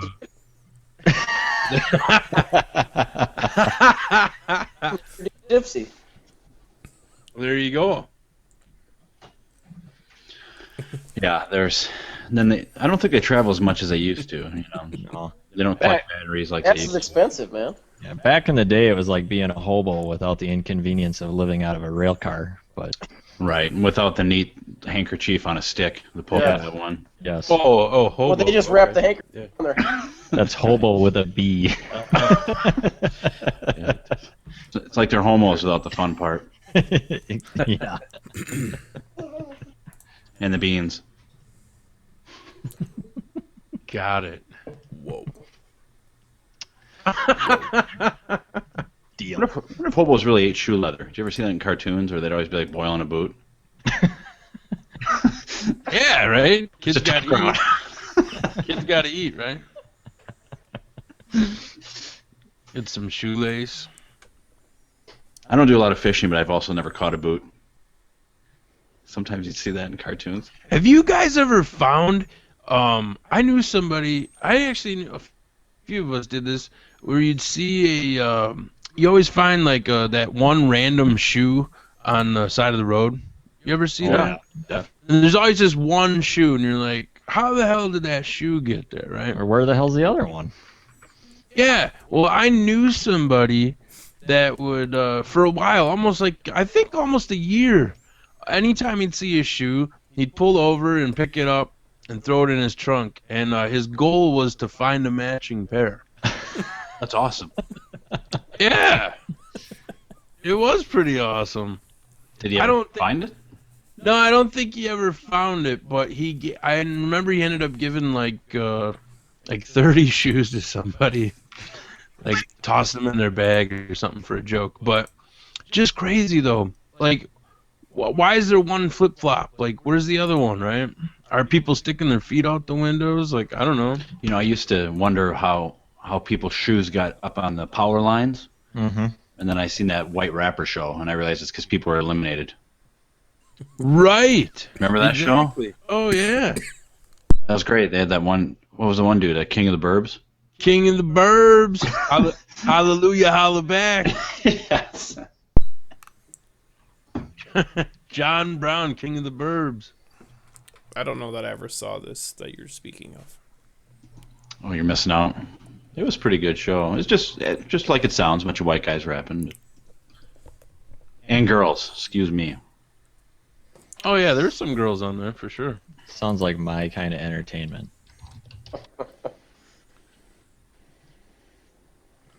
Do you guys want to talk about this extremely pressing topic that I brought up earlier that nobody said anything about? What's that? What's that? Bananageddon. Am I the only one that's aware of this? I mean, this is the end of the world. What is this? Is this another show on Sci-Fi? No. Oh, that'd be awesome. Like Tornado Shark? Someday it'll probably be a documentary. We are actually in danger of running out of bananas. What? Yeah. Why? I just ate 2 today. Oh, dude, you got to conserve that. I know. Yeah. I I'm got hoarding one, them. I got 1 left on the counter. I don't think you can hoard bananas. I'm gonna cut I- up and freeze it. I bought Quick Trip out today. My basement is stocked with bananas. This Huh? is a real thing? Like, what's going on? I'm finding the story here right now. Hang on. I don't think it'll be all that brought bad up because treats into work today, and he brought a bunch of damn bananas, like we're a bunch of monkeys or something. Oh, I would have been in heaven. Most of the vendors bring us donuts and shit food. That's what we want. And this guy brings us bananas. And guess what? They just sat there, and they'll be there till they're black. It's like last Christmas when one of our big vendors brought us a whole bunch of apples, and there's still 2 cases of apples sitting in the fridge. Everybody's afraid to touch them. you know, banana doubles as a pretend phone. It also doubles as other things. And a hammock. Now, this is from. Yeah. You know, with the lack of bananas, it's not a bad thing because it'll cut down on people slipping on the banana peels. That's true. I tried that this weekend, and it didn't work. Threw a banana peel out the window at my wife when she was behind me. She didn't spin out, so. Did you see that video going on Facebook where you actually open the banana from the bottom and not from the stem end? What? Yeah. It's supposed to cut down on the strings, right? Yep. And it doesn't really work. No. I don't know why people don't just get over it. You're going to have fucking strings in your banana. Exactly. I mean, how hard is it? You could eat them. And if you open it that way, you end up smashing the bottom of the banana. Oh, what's wrong with a little string? Yeah, who cares? I always throw the bottom away anyway. I never eat the ends either. That's. No. But I don't think I've ever peeled a banana and thought there's got to be a better way. Somebody needs to come up with a machine to peel a banana. They have them for apples. I wonder if you could get that to work for a banana. I don't know. I'm gonna get on that. That's gonna be the product that makes me a million. What if you just squeeze the banana like toothpaste into your mouth? Would it come out that way? I think it depends on how brown it is. It's hard to eat like that too when they're smashed for some reason, even though, you know, they're not any less fresh. But, you know, you got to have that certain feel when you bite into it, I think. I Do agree. you like crunchy or do you like a mush? Not mush, but I want it to, you know, it's got to have a little texture to it. I like them on the verge of being banana bread. I was just gonna say I had the perfect banana. It was like super black on the outside, but none of the inside was bruised up, so Yeah. it was perfect. That is perfect. That's when they're brilliant. I'm a big fan of banana bread. Oh. On a similar note, I don't enjoy zucchinis unless in the bread form. Yeah, same here. Why do you think they're going downhill quickly? I don't really like phallic fruit. Well, Also, kind of unrelated, but I don't like rhubarb at all. I don't care what form it's in. I'll No, agree with that. how are you too. gonna put rhubarb in a pie and call it good? I mean, it's still a plant in a pie. Right. It doesn't work. It's really not even a plant. It's more of a weed. Yeah, I could see that. Then, you know, if you have to dump a ton of sugar onto something, it's not worth it. Yeah. Why don't you just dump a ton of sugar into your mouth? Yeah. All right, Andy, Chad, here's a Twitter question. They have 0 tweets. They're following 17 people, and they have 2,900 followers. Do you follow them? No. No. Fair enough. Probably not. They just bought their followers. How do you buy followers? You can pay people, and they'll give you followers. Like, they have bots set up. Oh, Yeah, you gotta do it on the DL. You know. I wasn't aware of this. I need to figure out more of this stuff. That's how I got all 157 of mine. Oh, that's 153 more than I have. Those are hard fought. 157 is hard fought, man. That's Facebook. Disaster. one Yeah, of there's them. a lot of spam. A lot of spam on the Twitter. I was just tweeting a friend of mine, Jenny McCarthy. I don't know if you guys ever heard of her. Nah. What does Never. she do? I don't know. Oh, she's on The View. But she follows me. Oh, sweet. Oh, you guys might have to tell these guys about your competition. Andy, you want to go ahead? Oh, you talking about the Twitter wars? Yeah. Oh man. Yeah, so like I guess 2 years now? We've done this Twitter wars where it's kinda like fantasy football. But you go ahead and you draft like I don't know, what do we pick like five verified celebrities, and then you get points based on them tweeting you or retweeting you, or yeah, there's different ways. We have like bonus points for different hashtags and stuff like that. And then I don't know, we play it for a good month or so until we feel like quitting, and there's a winner. Like, we keep score, and this year someone got our friend Mevi got a trophy. Yeah. So that was pretty cool. The bigger the celebrity, the more points you get. So Yeah. we had some pretty good ones this year. I got my ass kicked. Yeah, Scott took part in it. But we had one player, actually two, maybe the one that won, and then Dick Bodock, where they were animals. I'm talking like non-stop tweeting celebrities for days, for weeks. Whiskey Dick. Yeah. Who did I get? Like the situations like Man Buddy. Who was that guy? The Unit. Unit. Yes. Love Unit. I'm trying to bring up a picture here, but we got, well, I know like some of the ones. I got William Shatner. I was pretty proud of that one. Bruce Campbell, Donald Trump. Andy, what were some of the other ones we got? I can't. Let me see here.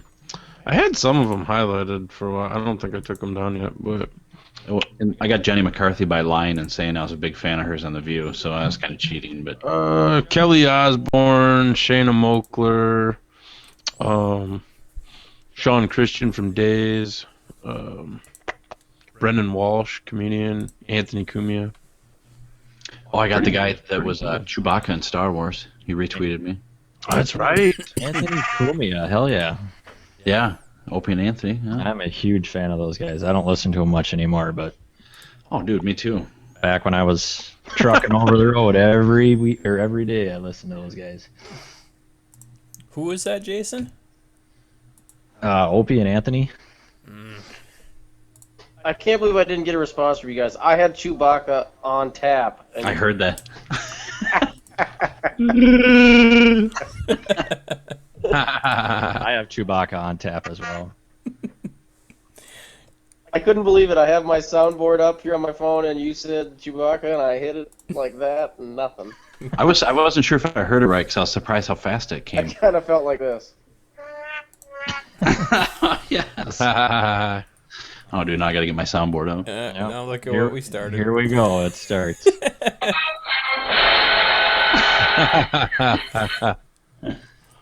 soundboard. I was just fired up because I've never actually talked to anybody else who knows who Anthony Cumia is. So Oh, yeah, I got retweeted by him, and, well, I wasn't part of the competition, but I got retweeted by Opie one time, too. Actually, a couple times by him, but... nice. Oh yeah, dude. Are those guys still on the air? I haven't been able to find them. Yeah, they just had their 20th anniversary show. Nice. Yeah, and they got like a podcast and stuff now you can download. Yeah. If you don't have XM, it's pretty cool. I'll have to look for them. I've heard, and I've never done this before, but I've heard that you can download their shows through torrents. Oh yeah. Oh, for reals? I don't know if that's true or not, but I've heard that people do.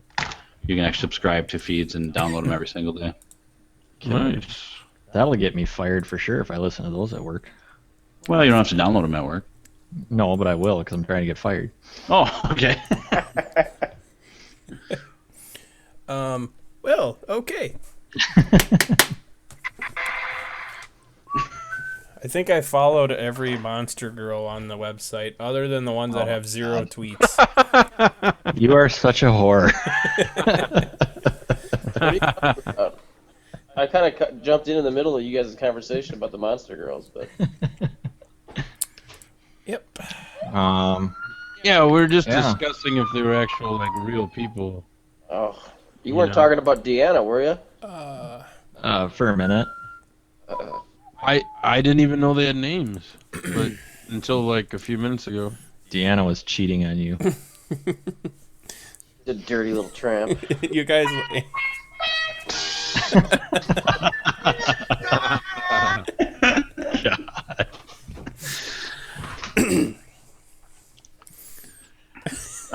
Jeff just has the snowboard video that's on constant loop.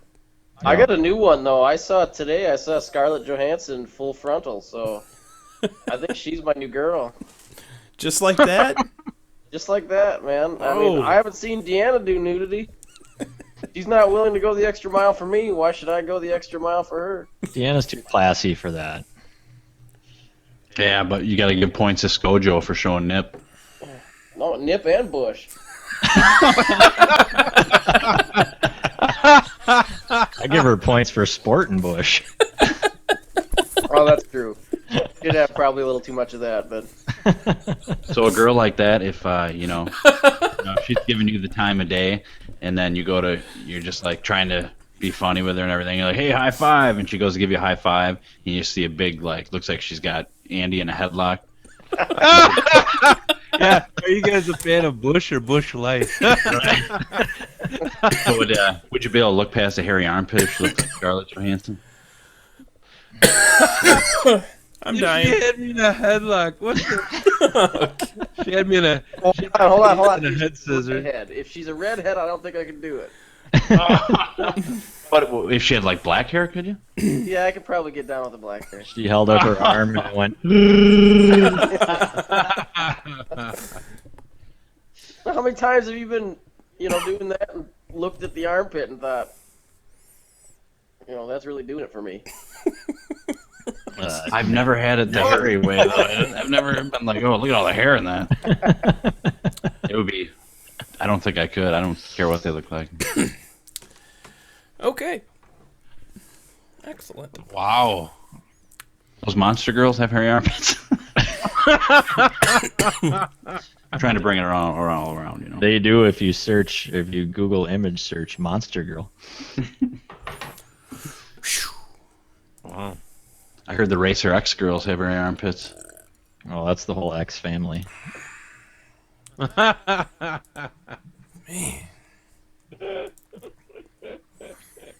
Let's see here. I'm gonna look monster. Steve X. I went to high school with Bob X. Real jerk. Just like his father. Always asking to share roll-on deodorant.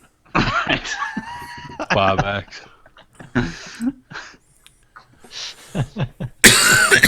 Man. Speaking of that, I'm not wearing any deodorant. Whoa. No, I smell pretty good, to be honest with you. Oh no, man! I'm not gonna retweet you guys. I'm trying the whole Matthew McConaughey thing. Going all natural. Oh, yeah. Is that what he does? Is that his thing now?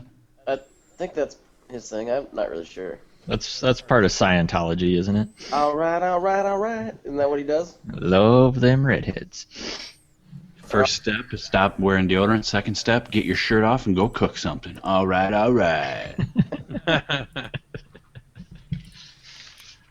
That's what I love about them high school girls. I get older, they stay the same age.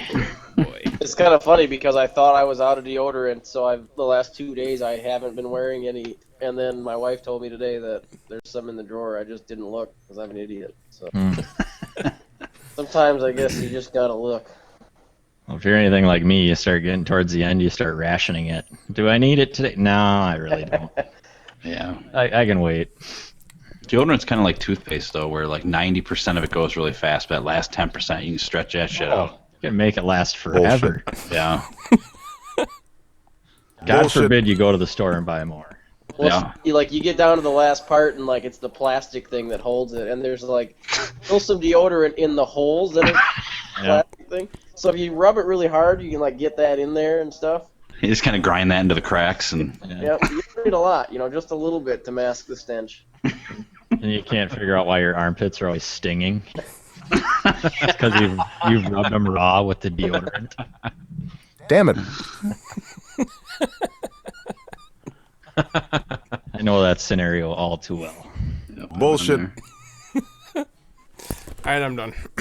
Then you start looking through the. Do you think if I shave my armpits, it would help? No, then they're worse. So that's a bad idea, you think? Yeah, then it just runs down your side, and it's ugh. Not that I have experience with that or anything. But That is a bad feeling, though, when you just have that one big drop of sweat go down the side of your body. yeah, you're like, oh, What the fuck? unsure. Especially if you have a light colored shirt and you know that drop is going to miscolor, wherever it hits. So you just got to let it ride all the way down to the belt line. I hope nobody notices.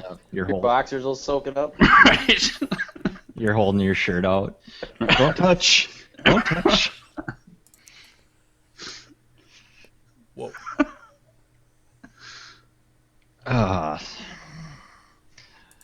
So much for Talkin Moto finding me a girlfriend. Point of this? I What? changed our strategy if that's what you were going for. Oh. Well, Yeah, perhaps I should find a new one. You got the Vanimal. Now we'll get your bike looking good. Mm-hmm. Be all set. It already looks good, but there's no representing. Yep, that was me. That was a good one. Jason or Jeff, what? Okay, so John just posted on the photo of your bike. So it had number 17 on it when you got it, or what's up with the 17 again? Yeah, that's Bavur. That's what the kid who I bought it from had 17 on there, and it was not a cool looking 17. It was like a stick figure 17. So it looked like it was drawn with a number 2 pencil, and I didn't like it, but I'm kind of a cheapskate. It looked like if you put 17 on there on black backgrounds with hockey tape. Basically what it looked like. What the hell happened to my Facebook? Now it's all different. Yeah, I seen something. I was going to ask Andy about that. Would they just update me while I was sitting here? It doesn't look right. I got a thing when I was on the Talkin Moto Facebook. See if it comes up. Oh, Nelson already did it. It was something like they were getting ready to update or something, or there was a new Facebook layout, and if you wanted to, you could say you wanted it to get in line or something like that. Yeah. Does that make any sense? Twitter came out with a new one. Facebook has to change too. Oh, Twitter's got one now? I don't know. Facebook. That was way out of left field. I don't know. There's been new Facebook for a while. Well, I don't know. I had beta new Facebook, I guess, for a while, so I'm not sure what version they're even on, to be honest. Oh, dude, Facebook changed up on my phone, and now the main page, it just sorts by top story, and I can't get it to do newest story, so I have to see the same crap over and over, and it doesn't make any sense. I hate that. Oh, that's on your phone? Don't they have a most recent? Well, they do, but it's buried, so I have to Yeah. I'm a little too fancy to click more than once, so I have to click 4 times to get to it. Yeah, I know the format, I think changed a little bit, but I think it's basically the same though. And I'm sure they just have it so they want you to pay for your post to be, on the top or whatever. But FMNRA. Oh, dude, yeah, everything's paid now. Facebook? Yeah. Yeah, I just noticed that you comment on top now. Yeah. Is that what you were talking about? Okay, I just noticed it, and it looks really weird. That, and then they want to sort my news feed by top story instead of most recent. Drives me crazy. How is it a top story? Is it more people are talking about it, or more people are commenting? I think so. Or then people that pay for to boost their whatever. Yeah, I think they try to guess at what you think's gonna be the most popular stuff or what you'd want to see. Selling out, man. They're going corporate. That's why it's free, and it always will be. Except for when it's not. Exactly. Do you want to Hey, know? Jeff, what did you think of those? What did you think of those pics from Moto? Me? Yeah. I was wondering if John was crashing in that one photo. He was laying her pretty flat. It looked like he was comfortable. I didn't really see too many of them. I only saw a couple. The idea is that we were supposed to both throw a whip, but I was afraid that if he whipped that way and I whipped the way I was going to whip, that we would probably be touching front tires in that picture. You don't want to cross whips. So instead, I ended up looking like a spode sitting there watching him. I don't know. I thought it looked kind of cool, but Those were all taken with an iPhone. who took them? Kayla. Who? Kayla. Elaborate? Kayla Sturts. Who that is? Ryan post a Orr's girlfriend. Oh. She's the girl that my son's in love with. Okay. A lot of people are in love with her. we get a pick. He was like 5 years old, and he's she's hot. Yeah, who's this bee you're talking about? Jeez. I'm not going down that road. I think I lost power. Nowhere to go. Just toss a photo up in the thing. Who's the celebrity she most admires or most resembles? Yeah, just toss the most recent one you've used in the queue. What's her?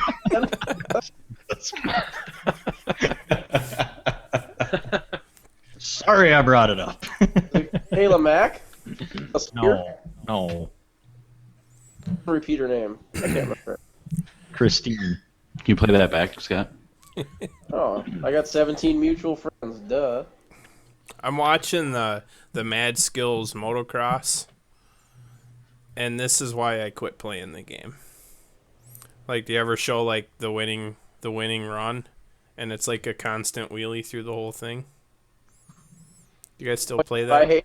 I hate when the guys wheelie and then there's like a really steep jump and they backflip on it and stay super low because of it. Yeah. You know what I'm saying? Like, I don't know. We still talking about that girl? I'm trying to come up with a celebrity.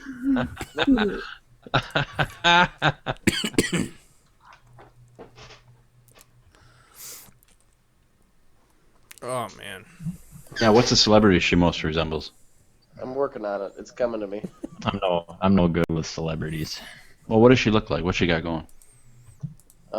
She's blonde sometimes and dark or brown hair sometimes. She got that armpit bush that you were talking about? She ain't posting them on Facebook. We might need a new topic. Yeah. Looks like a clown wig downstairs. She got going on. Walk off, buddy. Walk off. Yeah. Not a public figure here. Oh shoot. Jeff, are you going? What's your weekend? Are you doing any riding this weekend? Jason hasn't told me what I'm doing yet this weekend. Oh, Saturday, What? Sunday, or Friday, Saturday, Sunday. Yeah, I don't know if I'm doing Friday night or not. No, I'm just kidding. I don't know. It's my place to tell you. I'm riding Sunday for sure, or I'm racing Sunday, I should say. Oh, man. Anything else that happens is incidental. Nice. But there's stuff I need to be doing around here too. So maybe Saturday I'll make my wife happy or something. Whoa. Nice. See, that's why I can't tell So you I'm what to talking do. about player. The best part about having my house for sale is I can't do any remodeling now. So what's done is done, and I can't do anything. So now I have time to do whatever else I want. Oh yeah. Are you like all packed up or just Oh, put it hell on the no. market? No, it went on the market today. The sign got put in this morning. Oh man. So Any offers yet?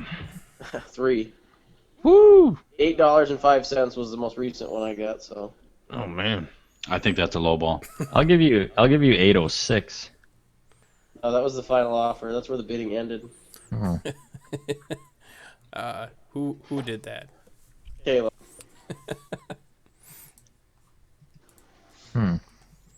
That should be good. I don't know. Like I said, if someone makes like a cash offer or like a 30-day close, I'll be homeless, but that's fine.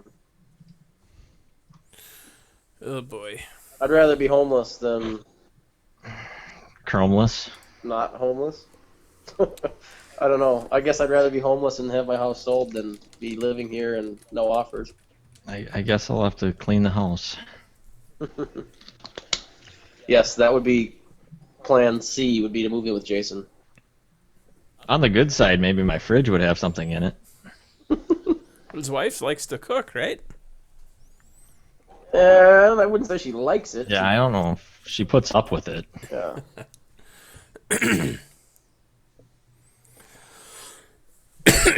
Man. More, my kid would eat anything she makes, but he's pretty picky, so. Well, I'm what? sure that's annoying when you cook something and then someone that you cooked it for says, I don't want that. I don't like it. But it doesn't happen to me because I don't cook. Oh man. People say that still? Well, I think 6-year-olds do. Ooh, I suppose. I don't know if we want to bring this up, but I don't know if they do. I still call you the champ, Andy, but Good damn right. What else would you call me? I mean, Right? these other guys don't know your other hobby. I think we all have the same hobby. which, be honest. which we had our work like our 100 day. It's 100 days to the fair yesterday. Mm-hmm. So they had like this like a slideshow thing going on, and I didn't even know it was gonna be down there. And I think Getch was down there, but they had the wrestling. At Oh the yeah, fair. there was a show down that way. Yeah, sure. Yeah. Yeah, I think he reffed that. Mm-hmm. I was like, God dang it! If I would have known that, I would have for sure ran down there. But I didn't know it until it was over. But So you do some like backyard wrestling? Backyard. It's in the front. Wait a minute. Did you Yeah, I say don't know. backyard or back door? I said backyard. Oh, okay. Nah, it's a little step up from backyard, but Like real wrestling? what's that? Is real wrestling like competitive or for entertainment? Are there folding chairs involved? All-star wrestling, pro wrestling, whatever you want to call it. All right, I'm gonna stop making fun of him. Get my ass thrown. let's see me. You got any gigs coming up, Andy? Yeah. They've been running shows every other week in Woodstock, Illinois, at Premier Pro Wrestling. So that's been pretty cool. That's been pretty busy. And then we got a bunch of things in the works for Janesville too. So Are you guys still going back to the Holiday Inn, right? Is that still the plan, or? all up in the yeah, air? Holiday Inn. That was our last show. Was at the Holiday Inn, and place was packed. It's pretty awesome. And yeah, I'm sure we'll go back there. There's a couple venues, and a couple other ones we're checking out, and and a fundraiser too that we're looking into, and maybe some citywide stuff too, some like city events. So. And you guys have any more names coming? Like in the past, you had Bushwhacker Luke come. That was pretty huge. Yeah,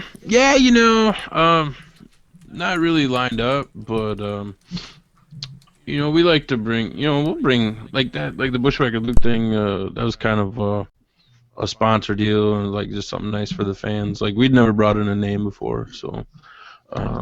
You possibly looking into Gilbert, maybe, or Yeah, maybe like a Gilbert, or maybe get like a half price deal on a midget or something. I don't right? know. Yeah, okay. What was that guy's name? That bushwhacker guy? Bushwhacker Luke. Is he one of the bushwhackers? Yeah, he's one of the two. Yeah. Right. There used to be like those guys that did their funny arm dance, like they walked around with their arms whacking. Yeah.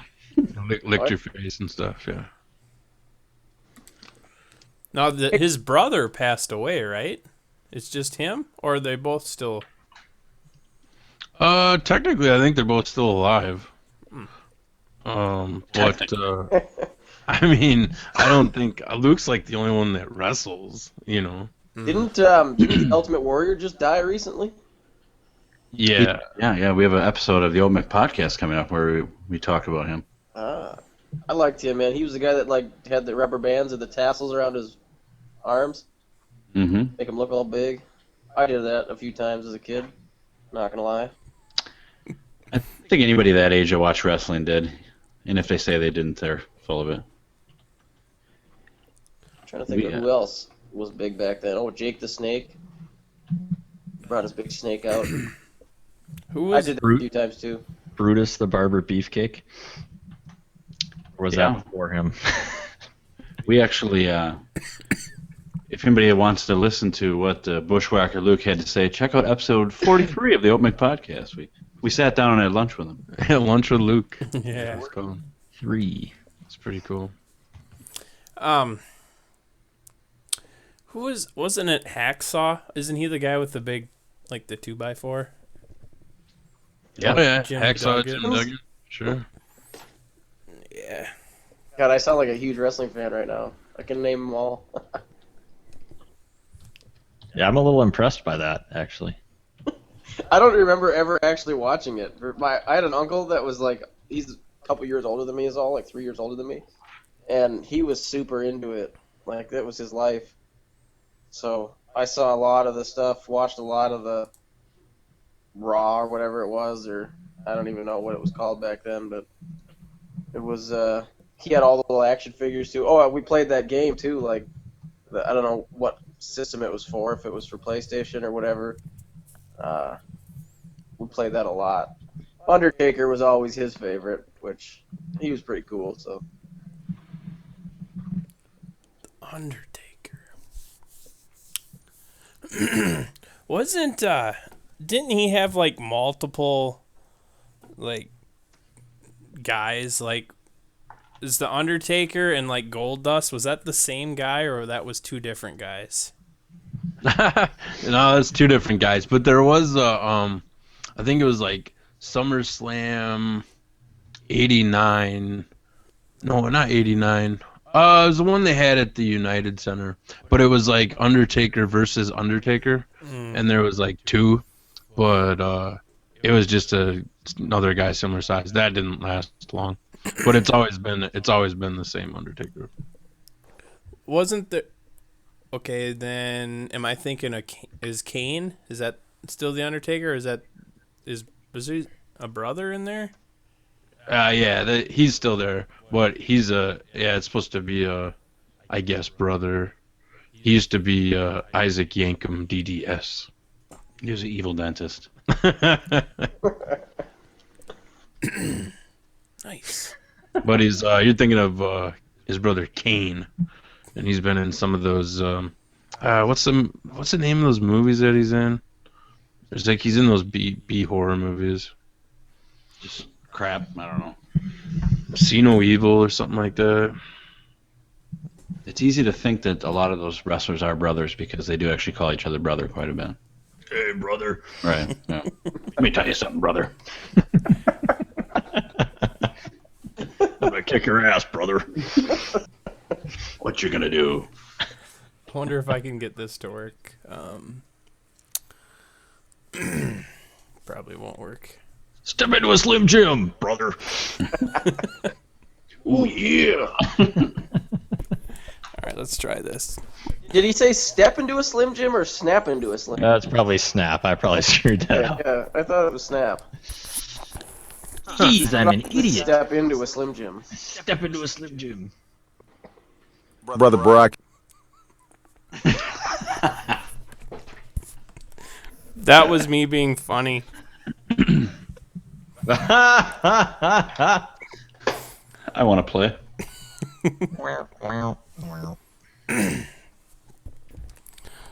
Shoot.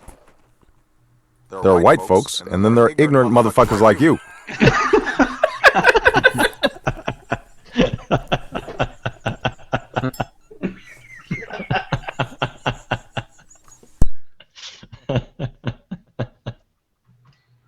That sounded really good. I guess I didn't realize that he swore like that in there. You're supposed to listen to those first. Ugh. President Obama chiming in on the sheet. Sheet. Oh man, that's where I got that from, Chad. I was listening to the after show today, and oh man, I was laughing. I thought it was pretty good. Oh, I got President Obama here. Hold on a second.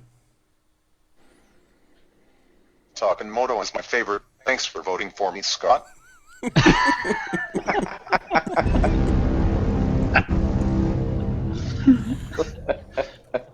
that the Inception song? Ugh. The Inception. Yeah, that thing at the end. Wasn't that the Inception theme song? I don't know. I did not play that. Who played it? Was that you, Chad? No, that wasn't me. Who played what? This? Yeah. That sounds like it could be that. I I don't think know what from it is. Inception. I don't know what that was. That was from Inception also.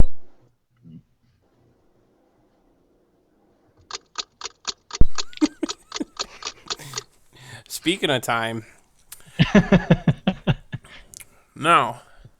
We're at 2 hours right now.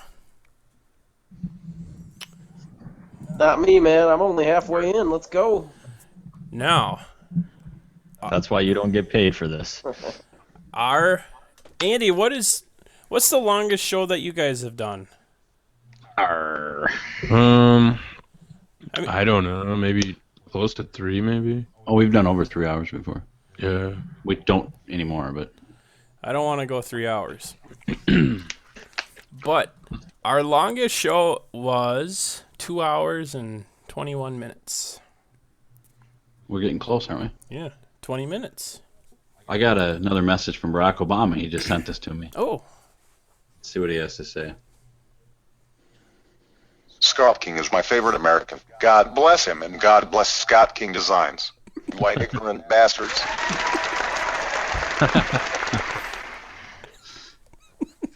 He's such a nice guy. I know. I take everything back I said about him. Nice. Ugh. Sound nice. What else we got? I snagged a northern on Sunday. Even though you can't fish for them, I caught one by accident. You roped an old blue norther. Yeah, I accidentally hooked him in the back. Isn't that illegal? I don't know. Oh god. It was a bluegill, not a northern. My mistake. I said northern. My mistake. I'm new to fishing.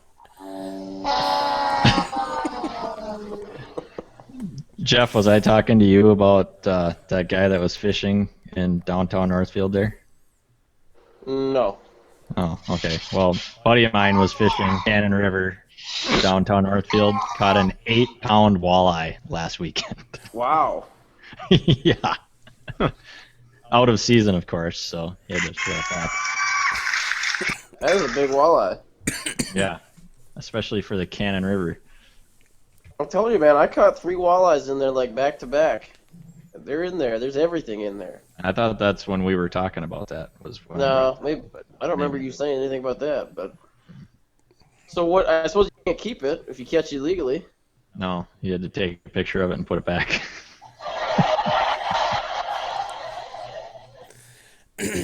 Yeah, I never keep them.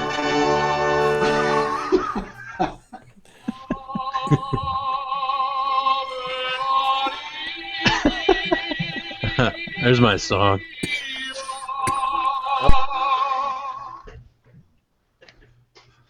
Mm-hmm. They see me rolling, they hate it. I don't want to get in trouble. Oh, that's just stupid, Chad. Like that little intro we played at the beginning. Mm-hmm. Every once in a while, like I swear, I can upload it once to YouTube, and it'll play fine, and I'll get the ad thing to go through. Oh yeah. And then like the next week we'll do the same. It's already pre-programmed. I'm just hitting the button, Yeah. Same thing, and it'll get denied. That's stupid. Hey guys, did you hear Scott say intro instead of intro? Yes. I have noticed that everything with the letter I in it, Scott pronounces as N. Just like Melville. Maybe I should have paid closer attention in school. I think it's Wisconsin coming out in you. I think it's that Scotty deal. Dang it. Something in the water. Might be.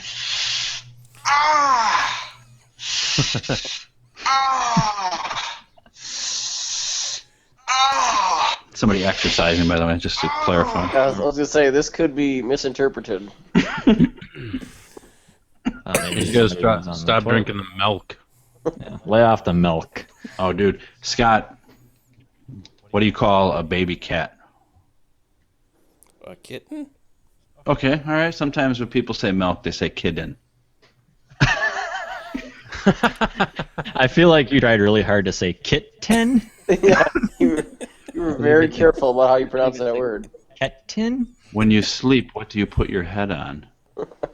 A pillow? Or is it pillow? Sometimes they'll say pillow as well. All right. We're laughing at you, not with you. You passed my test. What about the... Did anybody else... Oh, go ahead. Sorry. Oh, you go ahead, Jason. That's fine. Oh,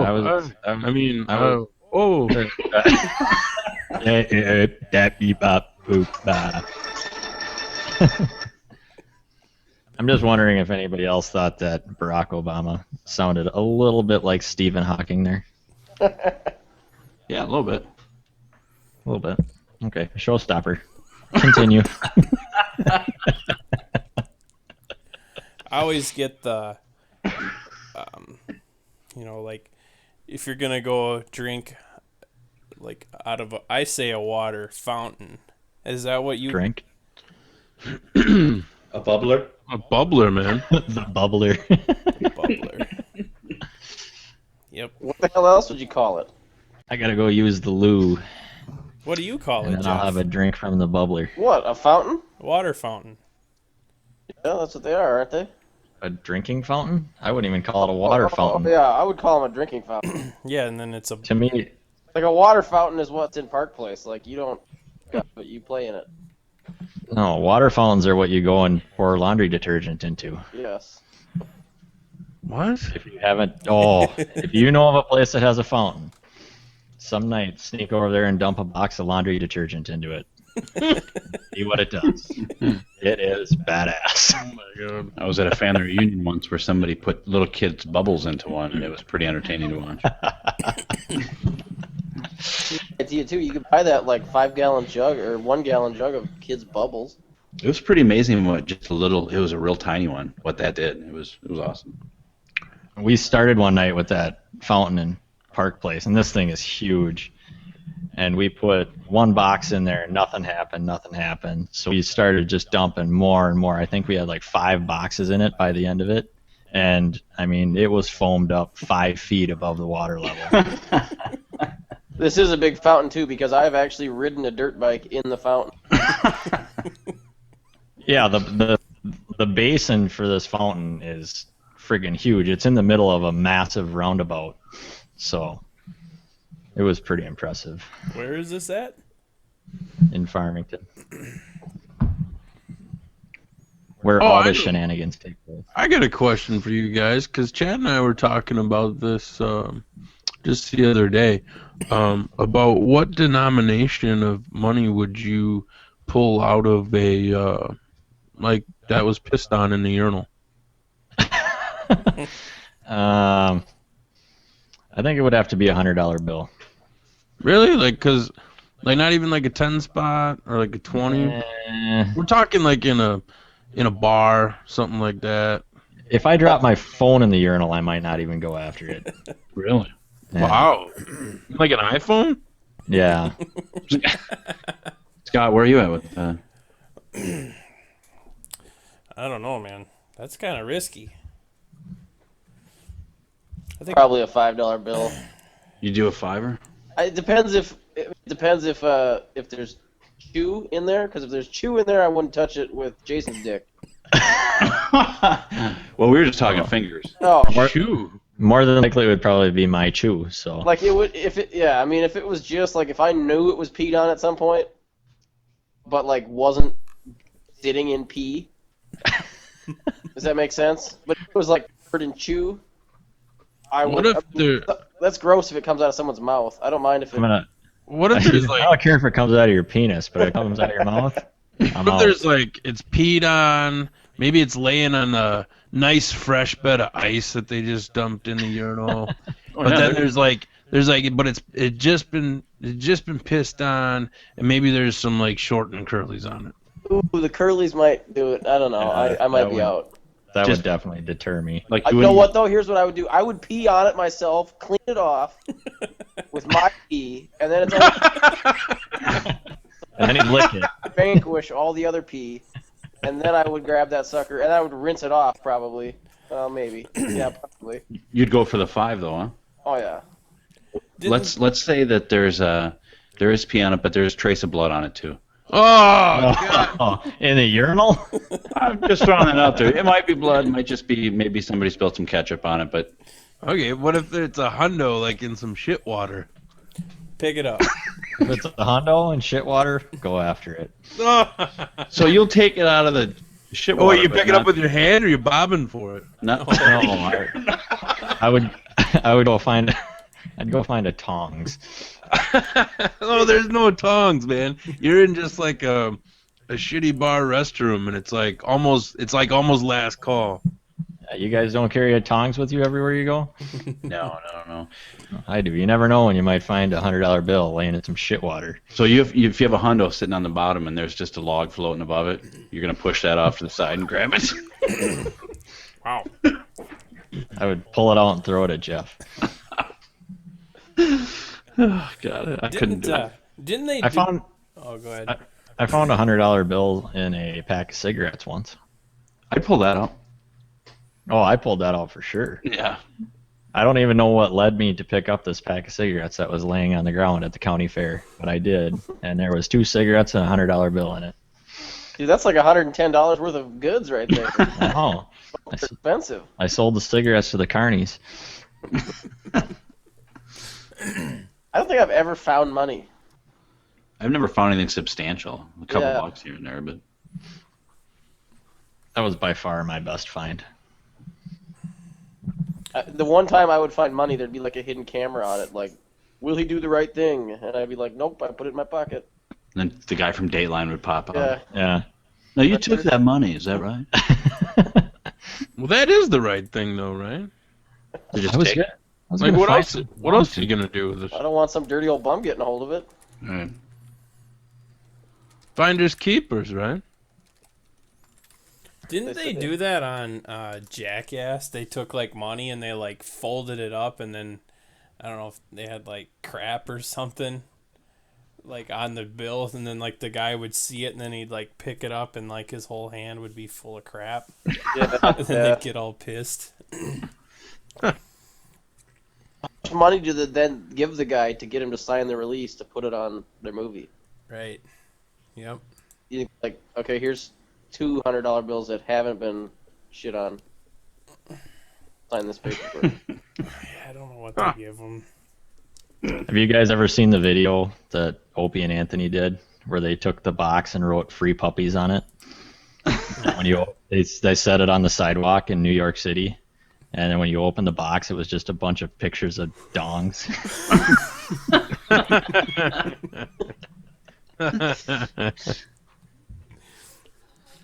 Oh man. If anybody's ever bored, go on YouTube and look up Up-Down Game with Opie and Anthony. It's pretty funny too. Yeah. I gotta find those guys again. I miss them.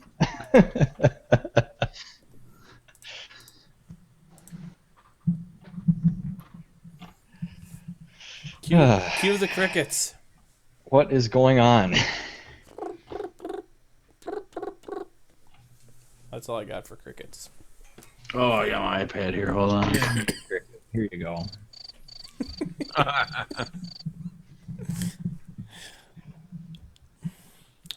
We can maybe touch on this now that Jeff's in. What do you think about RV might not be racing the outdoors? I'm good with it. It's gonna... I like it. I mean, I'm not one of the guys that says,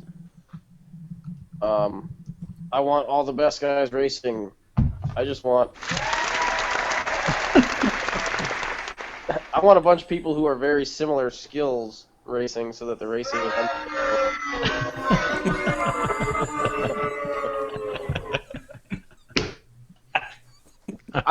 What's the deal with it? So they're saying like he might have an injury or he might have something wrong with him that they won't talk about, or kind of weird the way no one's reported it. The only thing that you've seen is a couple people talking about it like it's a rumor, but they're saying it's like 90% true. Right. Yeah, wasn't it Racer X again? The damn X family said today that it's his knee again. I heard it was his jock itch. Needs to be rebuilt. Where are they saying this stuff? He does have some inflammation down there. Downstairs itch is what they called it. If the carpet matches the pubes. Okay. Yeah, I don't want it from me on that, but yeah, I'm good with it. Welcome to Pube Talk. Short and curlies. That would be an awesome name for a bar. Short and curlies. If Andrew Short owned a bar. Oh man. That would be funny. Short and curly racing. What else? Yeah, I don't. I think it'll be good for. I think with him not being there, if it is true, I think it should be good racing for everyone else. I think. I don't know that if he gets hole shots all the time, I don't know that anyone could run him down. Maybe Stewart could, maybe. Why would he? I don't understand why he wouldn't get his knee fixed after the outdoors, because I'm assuming he just doesn't want to race, would be my guess. Yeah. I'd say doesn't want to, doesn't need to. Yeah. I mean, I don't blame him. I wouldn't want to either, I guess. If I had that much money, I probably wouldn't be doing a whole hell of a lot of anything. Mm-hmm. But if I had his money, I would figure out a way to race the Monster Energy Cup every year, and that's it. Yeah. Go for the million once a year. That's all you need. It's hard for me to imagine what that would be like to not enjoy racing because it's a job, you know what I mean? We don't get to do that, so for us it's a luxury that we wish we could do more, but I just think it would be so weird to be in a situation where you didn't enjoy it and you wished you did less of it. No. Instead, we have to hate our job so we can go racing. Is that like backyard racing? Backdoor racing. Yeah, he does have those few. What are those? Is that Inside the Outdoors, or what were those movies where he's just kind of, yeah, you just get this, like he hates it kind of, like vibe from him. But, yeah, whatever.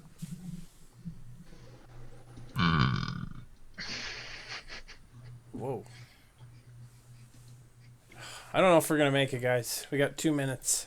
I didn't know we were trying to do anything. We're breaking the record. Oh, I've just been waiting for you to take this thing off life support. Oh. It's plug time, man. I'll start the clock.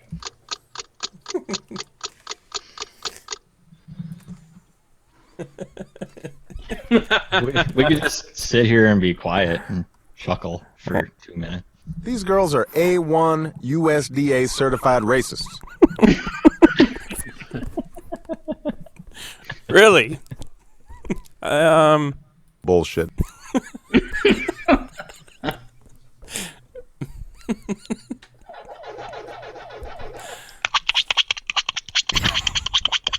Man, I'm not going to any more of these bullshit Puno parties. All right.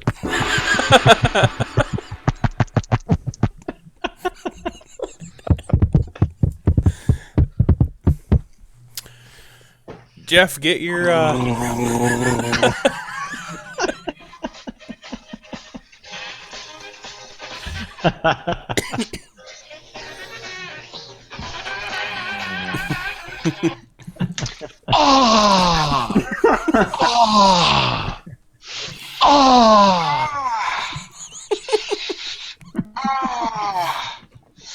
What's happening right now?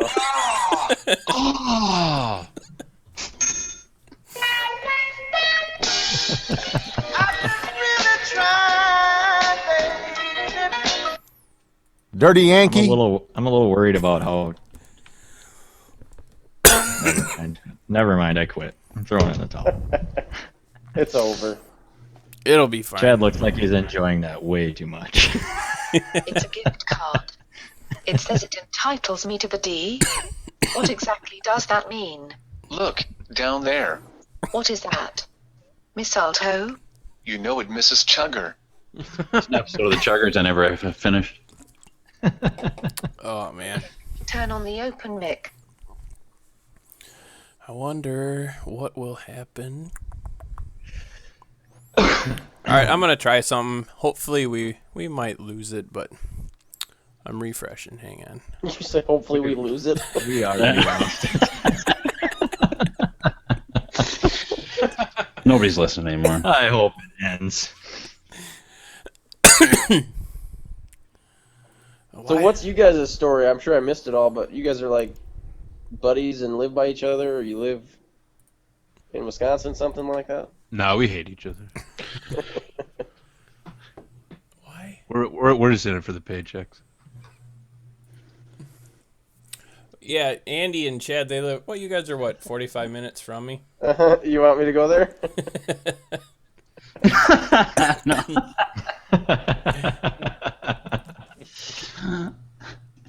I was pointing to the The Open Mick? right. What does that come from? I mean, what's the story behind the name? It's like open mic, but Mick is a derogatory term for Irish people. Okay. Us being Irish. Which one are you? Are you Chad or Andy? I'm Chad. See where it says.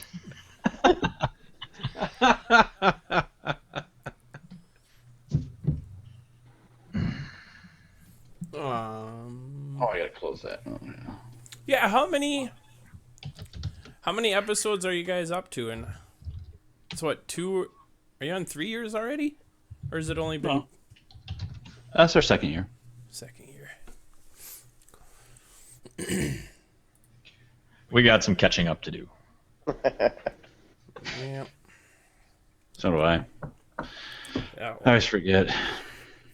It's fun though. I think so, anyway. Yeah, it's fun.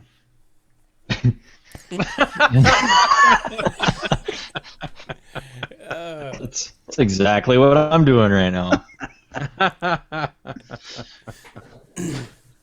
Hey, It's fun. It's fun as Scott's sitting there yawning.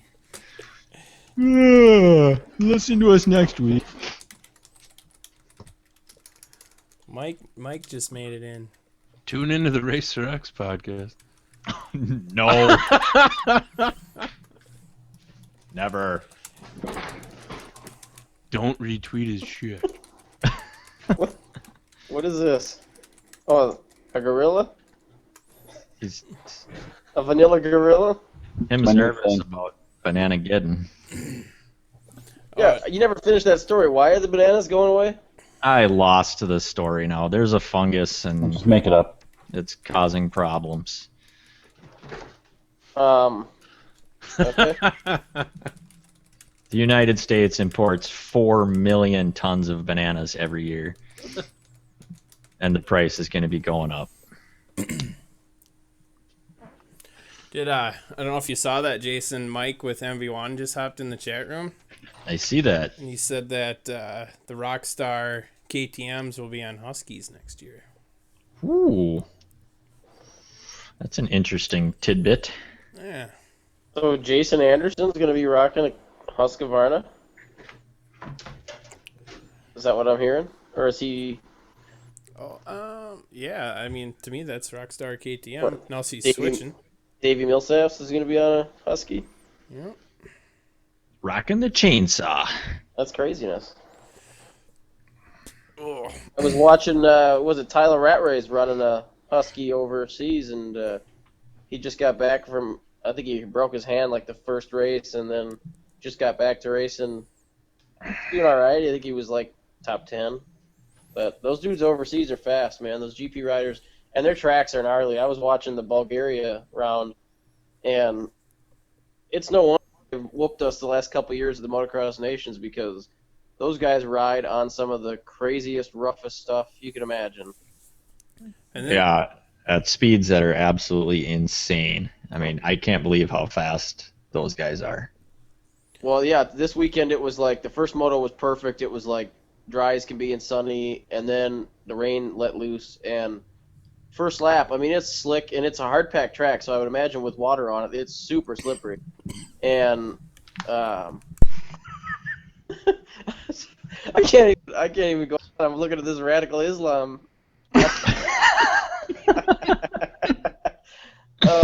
So anyway, you know, these guys are just going crazy, like super fast, weaving in and out. By the end of it, though, the ruts were like, they had to be, 3 feet deep ruts in the corners. They were just crazy. So, That's insane.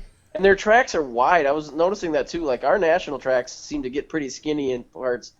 They must have a lot wider standard, because even in these narrow, what would be normally a narrow section here, the track must be 30 or 40 feet wide over there. So, a lot Yeah, wider I've noticed that too. Any of them that I've watched, it's like a freeway. Yeah. what about Jeff? Did you like watch the races live, or how did you watch them? No, I watched them on CBS Sports. Okay. All I got was the like the highlights, like the 5 or 10 minute highlight reel, and that's all I saw of it. But Yeah, no, they were, they're to be honest, the races are like, they weren't super intense. They got the same thing going on here, where the longer the race, it seems like the longer the lead. The guys just separate more and more as it goes on, because it's the talent. I mean, it doesn't matter what you do. This guy's more talented than this guy, and then this guy's not as talented as those two. So the packs just spread out the longer the races are. But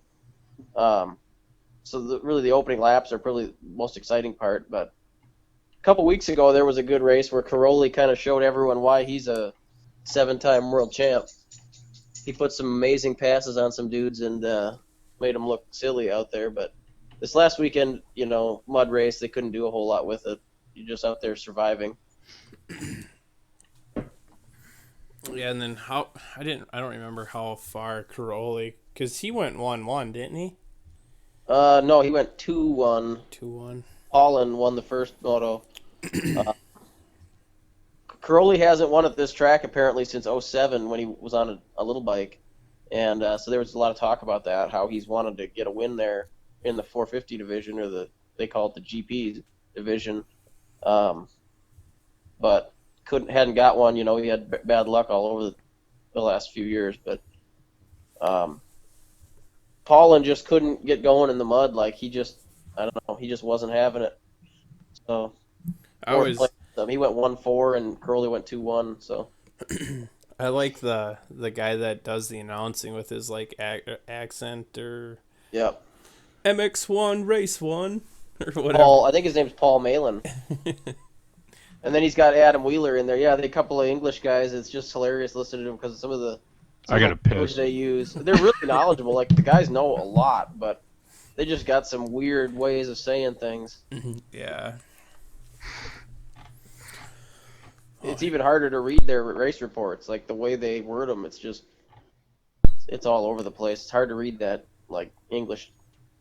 I don't know what style it is, but it's so that's weird. That's what it's happened. actual English. Yeah, like old. Not American. That's funny. So that's how people are when they try to read what I write, huh? It just doesn't make sense. Yeah, something like that. Oh, shoot. I just run out of breath when I try to read anything you write because there's no stopping. There's no period. Very little punctuation. You talking about me? Yes. Everything is a run-on sentence. Oh man, and it's gotten worse. Like, I think between my brain and my fingers, especially when I'm typing an email, like it makes sense in my brain, you know. But it's like I'll skip a word or something, and then it's like I'll go back and read it, and it's like, oh my god, I can't believe I just sent that to somebody. But That's why you read them before you send them. sometimes I ain't got time. We gotta go.